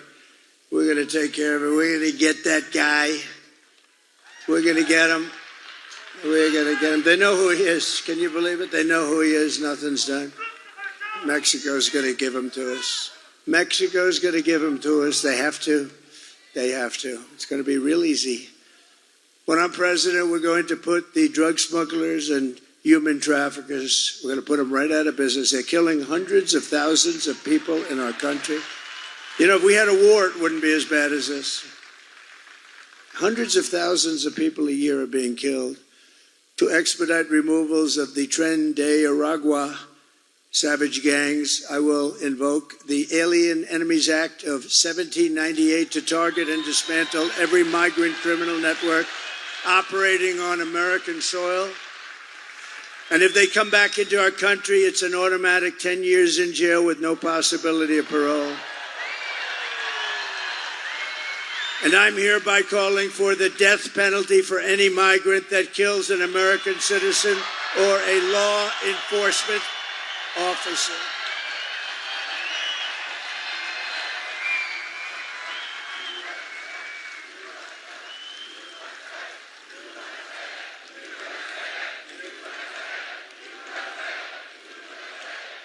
And I will immediately ban all sanctuary cities in the United States of America. Sanctuaries for criminals. As we secure our border, we will bring back our economy, and very simply, I will make America affordable again, because it's not affordable anymore. They have destroyed it with this inflation, this horrible inflation, the worst ever in our country. Kamala Harris cast the deciding votes that launched the worst inflation of your lifetime. She cost the typical American family over $30,000 in higher prices. You look at your food bills, you look at the cost of food items. You know, more people tell me about groceries. The word grocery, I've heard it more in the last year than any other word, I think. I think I've heard it more than any other word, other than the word garbage. Garbage. How stupid is a man to say that, right? How stupid is a man to say that? But she believes it too. I'd love to hear that conversation now. Oh boy. But now Kamala wants to raise taxes on the typical American family by an average of $5,000 a year. Kamala also launched a war on tip workers. Good place to talk about it. And service workers right here in Nevada, increasing the so-called tip allocation tax rate by 60%. That's why you don't hear them talking about no tax on tips. They don't talk about it because they're going just the opposite.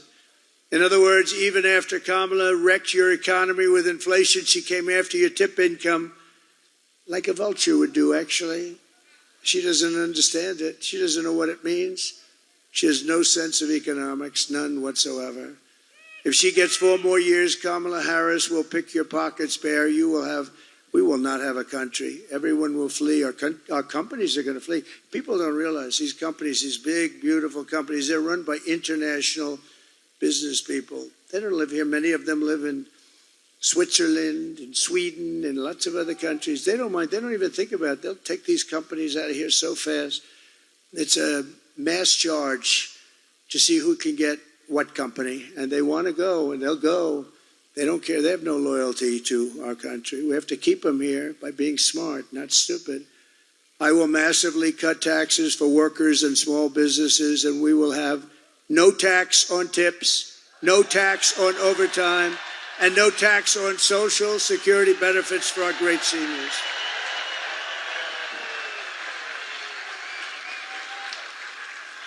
And I will support a tax credit for family caregivers who take care of our parent or a loved one. You know, if we didn't have that, if we didn't have the angel moms and lots of different names, but the angel moms is an example. If we didn't have them, the great wife that takes care of a husband who is badly wounded, and vice versa, by the way. But if we didn't have that, caregivers, they really take care.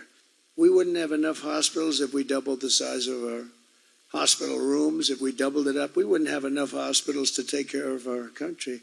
And now, of course, what's happening is you go to towns and cities all over the country, you can't have a hospital anyway because the migrants have literally taken over the beds. They've taken over the schools. They've taken over your son has a seat in school and he no longer has it because a migrant is they're giving him, actually, they're saying, you go first. The migrants go first. Migrants go first. Look at what's happening. Look at what's happening all over the country. The schools are bursting at the seams. The hospitals are a disaster. You go to the hospital, you have a problem, you can't get in. I will end Kamala's war on American energy, and we will drill, baby, drill. We're going to drill, baby, drill. And I'll terminate her Green New scam, one of the greatest scams in the history of our country, devised by a person who never even took an environmental course. You know who that is, right? AOC +3. Remember what she said, 12 years. Well, the 12 years has pretty much come up, Mr. Congressman, right? Matt, right? The 12 years has come and gone. We weren't going to be around anymore after 12 years. This is a young lady who, I don't know if she's having a lot of fun or what, but boy, I watched those senators. They were there for a long time. I watched them say, yeah, that's right, that's right. You know what her real goal is? $93 trillion. They don't want any more windows in apartments, no more windows. They'd like every building in Manhattan to be taken down and build a building with no windows in it. You have to be one of the greatest salesmen in the world to sell one of those apartments. I guess I have it wrong. I've always been known for having the biggest windows. I want those windows to be so big, right down to the bottom of the floor. And the bigger they are, the better they sell. That's just the way it is. I got to change my whole philosophy if you don't vote me in, because I'll go back to building crazy buildings now and I won't be able to use windows anymore. No, they don't want windows. They don't want cows. They don't want anything. They don't know what they want, actually. And I will cut your energy prices in half within 12 months. We're going to cut it in half. We have liquid gold. And then everything else is going to come down. It was energy that brought it up. It's going to be energy that brings it down. They screwed up that energy policy. Got it down to nothing, and then they snapped it back. They said, we're not going to win and elect the prices. Remember, they're going through crazy. Then they got it back almost to my level. But see, my level wasn't right because I would have been 4 times that level by then. And I will be 4 times or 5 times the level very soon. Despite all of the damage she's caused, Kamala has spent the final week of her campaign comparing her political opponents to the most evil mass murderers in history. And 2 days ago, Joe Biden called our supporters garbage. Garbage. That's nasty. I think that's worse than deplorables, right? How did that work out for Hillary? I think this is going to work out even worse. And they mean it. They mean it, even though without question my supporters are far higher quality than Crooked Joe or Lion Kamala. Oh, look at that. Look at that. They had nobody like that. My response to Joe and Kamala is very simple. You can't lead America if you don't love Americans. You just can't do it. Can't do it. You can't be president if you hate the American people, and they do hate it. They hate the American people. Who would have an open border policy where prisons and jails and penitentiaries are allowed to freely walk into our country, where gang members are taken off the streets of Caracas, Venezuela, and dumped into our country? We don't even know their names. We know nothing about them. They're free to roam. They call it free to roam. Congratulations, you are free to roam. And they killed 4 people, you know.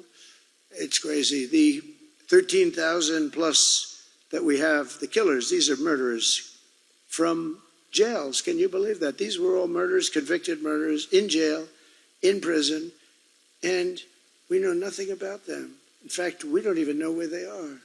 But they're out there someplace. I'm sure we have a few of them. Welcome. I'm sure we have a few of them sitting. This can give you a little bit of the yips, right? Yeah, they know everything, but they're told to stand back. Don't touch them. Don't do anything. Stand back. They don't want to stand back. Just like Border Patrol, they go crazy when they see these people pouring in, and they can look at them and they can see trouble. They go trouble, trouble, trouble, trouble, no trouble, trouble, trouble. They can look at them and they can see good or bad. Kamala Harris is not fit to be president of the United States. She doesn't have the intellect, the stamina, or that special quality that real leaders have to have. She doesn't have any quality leadership. She shouldn't even be there. He got 14 million votes. Look, I'm not a fan, but we had a debate. He didn't do great. His numbers went down. Big deal. We wanted to see him, and they say, you can't win. You're out. This is, we call him a threat to democracy. They look at me, I'm a threat to democracy. I am the least threat. I'm the one saving our democracy.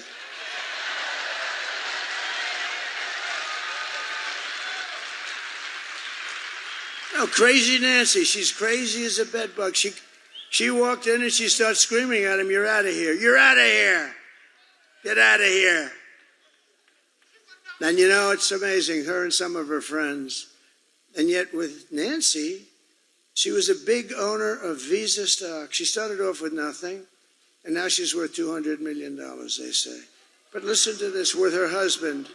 What was that all about anyway? That was a weird deal. What was that all about? So she's got the husband, and they buy stock. And she was a big owner in, I believe it was Visa, and big owner, big position.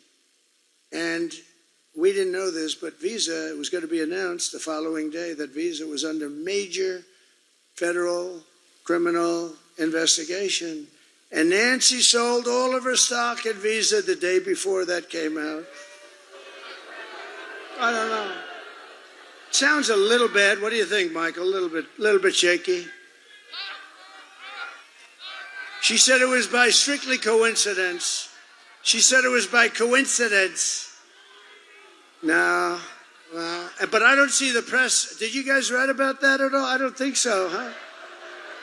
Joe Biden's comments were the direct result of Kamala's decision to portray everyone who isn't voting for her as an evil and even subhuman person. And we know it's what they believe, because look at how they've treated you. They do treat you like garbage. They really do. For the last 9 years, Kamala and her party have called us racists, bigots, fascists, deplorables, irredeemables, even Nazis. And they called me Hitler. You know, my father was a great guy. He was a strong guy, but a good guy with a big heart. Strong, but really a warm guy. Whenever we walked down the street, would come sometimes into Manhattan. That was a big treat. And we'd see, in those days, you don't see that anymore. Now you see it at a very much higher, at a scarier level, frankly. They put a gun in your ribs and they say, give me what you have. But they used to hold tin cups out. And he'd always walk by and he'd always put $100 in it. Anytime he saw it, he'd put $100. And you know, that was like $1,000 today, maybe more. I said, that's nice. I always remembered it. It's nice. But you know, he told me once, I don't even know in what reference, but he said, never use the name Nazi. You don't use that name. Do you understand me? And never use the name Hitler. You don't have to say Hitler. Don't ever say Hitler. Do you understand? And now I'm being accused of being Hitler by these lunatics out there that have lost control of our country. Our country we're riddled with crime. Every city, you take a look at it, it's falling apart. They smell, they're dirty, they're criminal-ridden. You take a look at what's happened to our great cities, it's a shame. And you know a city, and I hate to say it, I hurt myself, I have property there, San Francisco. I have a lot of property in California, it hurts me. But I don't care about this, look, to be president is a big deal. So I don't give a damn about my property, but I own big property in San Francisco. San Francisco, now I lose another 25 million by this statement, that's one. San Francisco is almost unlivable, and it's because of her. She was the DA who destroyed San Francisco. She then became the Attorney General, and she destroyed, along with Gavin Newsom, one of the worst governors in history. She destroyed California. More people moved out last year than moved in. First time that's ever happened. I mean, they have the best weather, in all fairness. In all fairness, they have the most incredible weather. And they have the beautiful ocean. They have the beaches. They have everything. And you got to work hard to screw that up. But he's done it. He's done it. You know, they just passed a law on voter ID. Do you know that? That not only don't they have voter ID, but it's against the law for you to ask somebody for voter ID. So if you work at one of the very few places that would even have the consequence of asking, because there are no places, you know, they just mail out millions of ballots and they come mailed back in. They don't know where the hell they're going, although they have a pretty good idea. They tend to go to Democrat neighborhoods a little bit more. But they mail out like 38 million ballots, and then they get mailed back in. They shovel them with shovels into kids and bullshit. Because I'll tell you what, if I ran in college, you know, I went to California with the family of our great. Every day, bafanjala bwetumera bweri bangambe nti amalwaliro Museveni yajjako olunaku lumu ne bagateekamu amazzi bwe yavaako amazzi ne gavaako kitutte emyaka 8 amalwaliro temuli mazzi abakyala abazaala ne bafa batembera bweri e Karamoja nawali bagaddewo ensozi enjerereze zibeetoolodde abantu beno oli ku Sama Uganda. Thank you so much okwekumira ku mukutu gagadde mwabale nnyo okwekumira ku mukutu gagadde ogwa Sama Uganda emera bwetyo bweri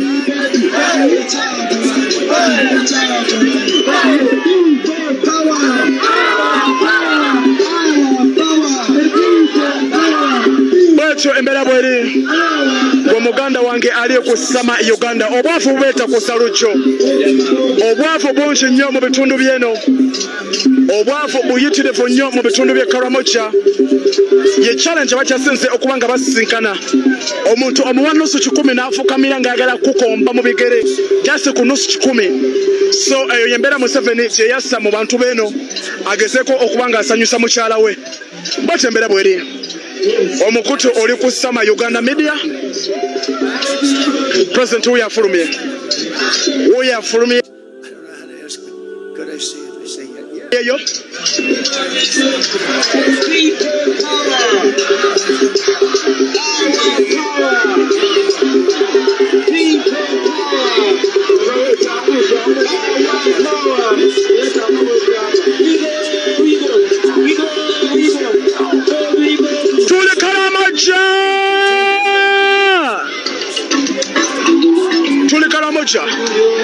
Tuli Karamoja mu town eya Abim.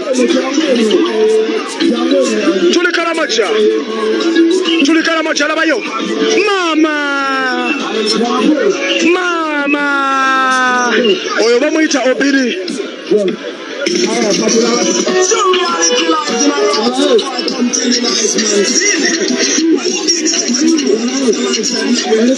Drive agenda mugamba wo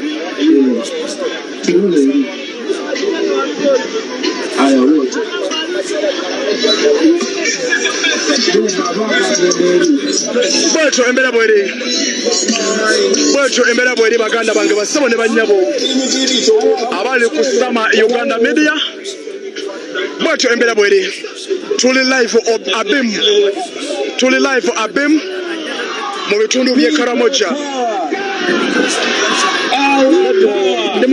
Ndemukulwana ndeko wenyemerera nawe oli mukulwana okwayo okikozesa nnyo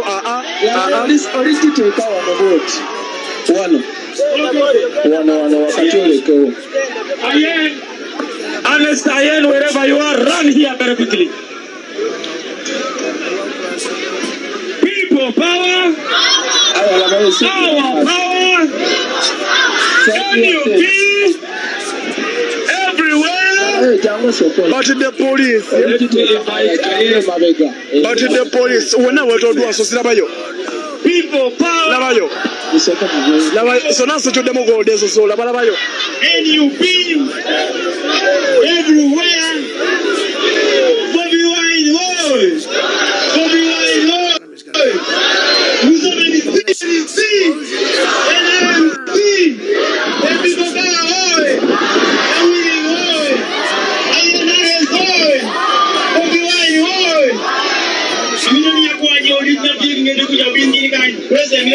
but the police baye buli kika ky'amagye baprotectinga byabugagga byabwe. Emitwalo mitwalo gy'abantu kitudde okujja poliisi esaseeko wali wonna.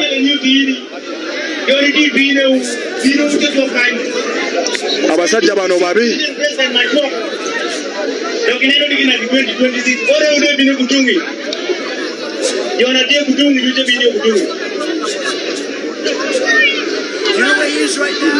Babambira babateesa babateekamu okutya. Tuyingidde Karamoja ne tuyise ku road blocks nga 40 nga buli tuyita batubuuza mwagala ki eno baafulayo bya bugagga byabwe.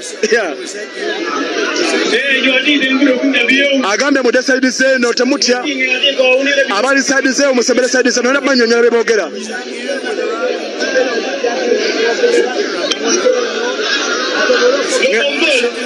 Agambye mwagala mulaba mumulabye.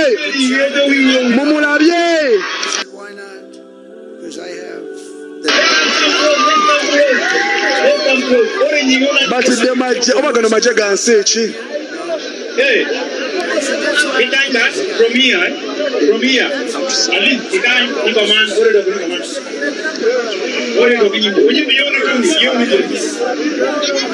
Jonah, but the police are magye bagayiye nnyo gali wali. Okay. Jonah.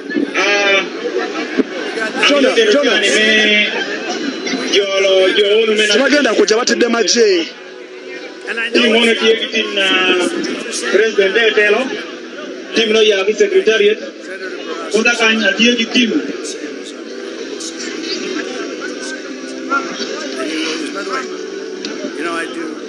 Oli ku Sama Uganda Media omukutu gagadde. Okay, Amidoni but it's always related.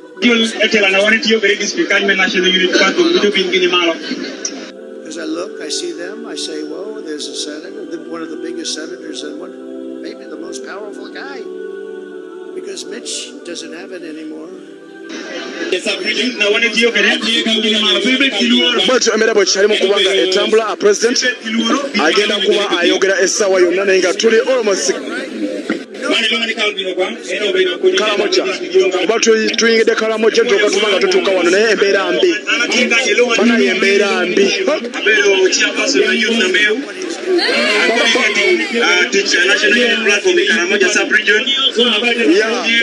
babanga bagatunula eno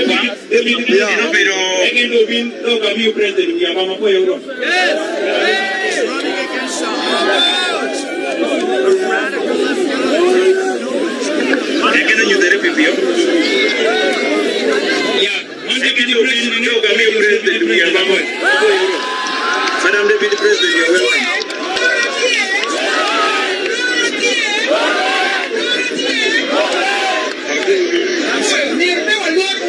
Yeah, one Deputy President and your Deputy President.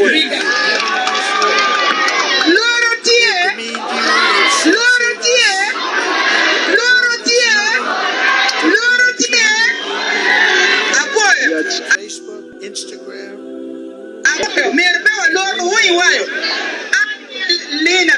Lena Zedriga.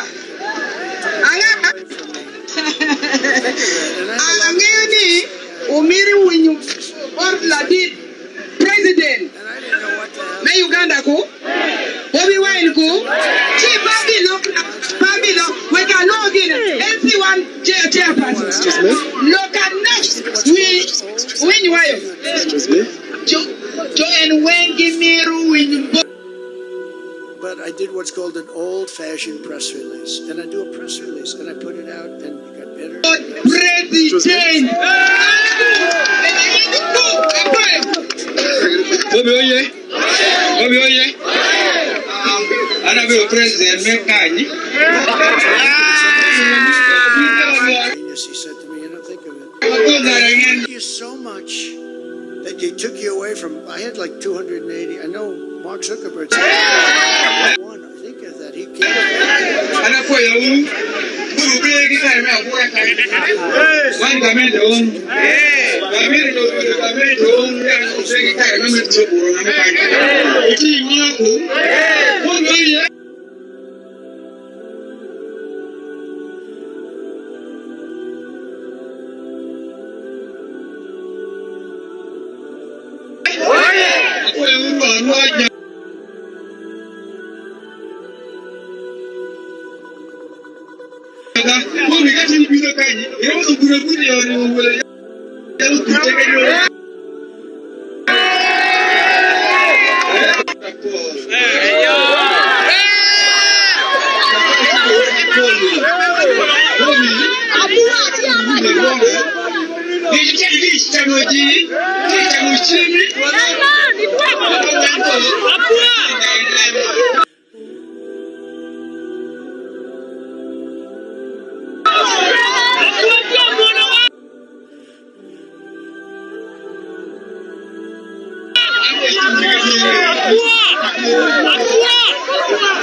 I want to thank the people of Abim. We are all I want to thank the leadership of Abim and Northern Uganda. Honorable Aseka, our deputy organizing secretary, you've been here. The team that came from Agago, others have been arrested, put Kitty.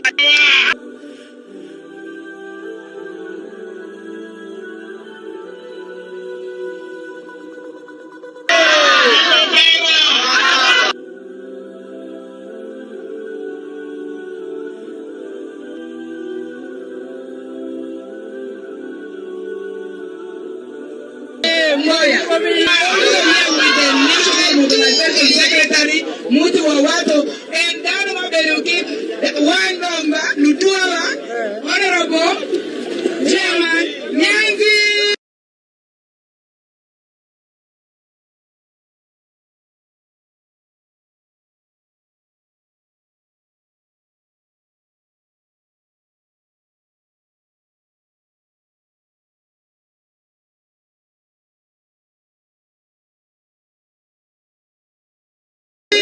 Your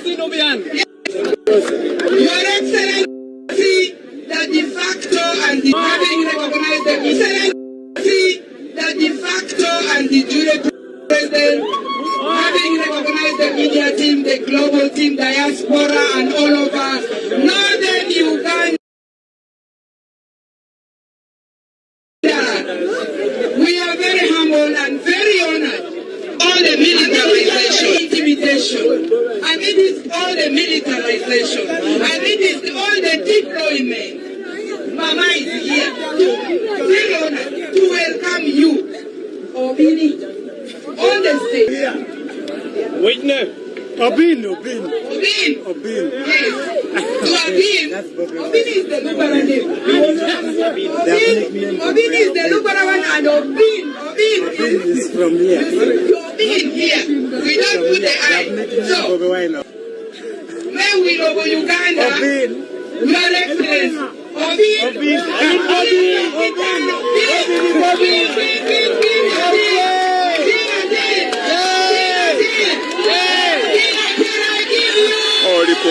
Media TV.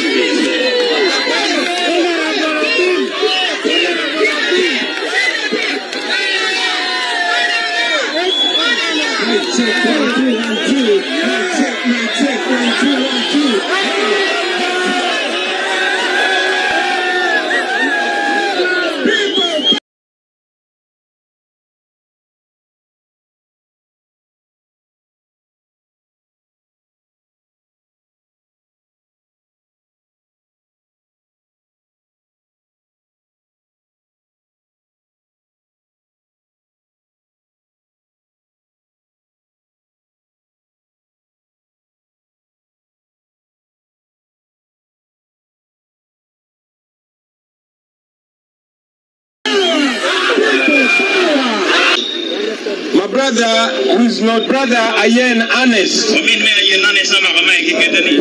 people of Abim, they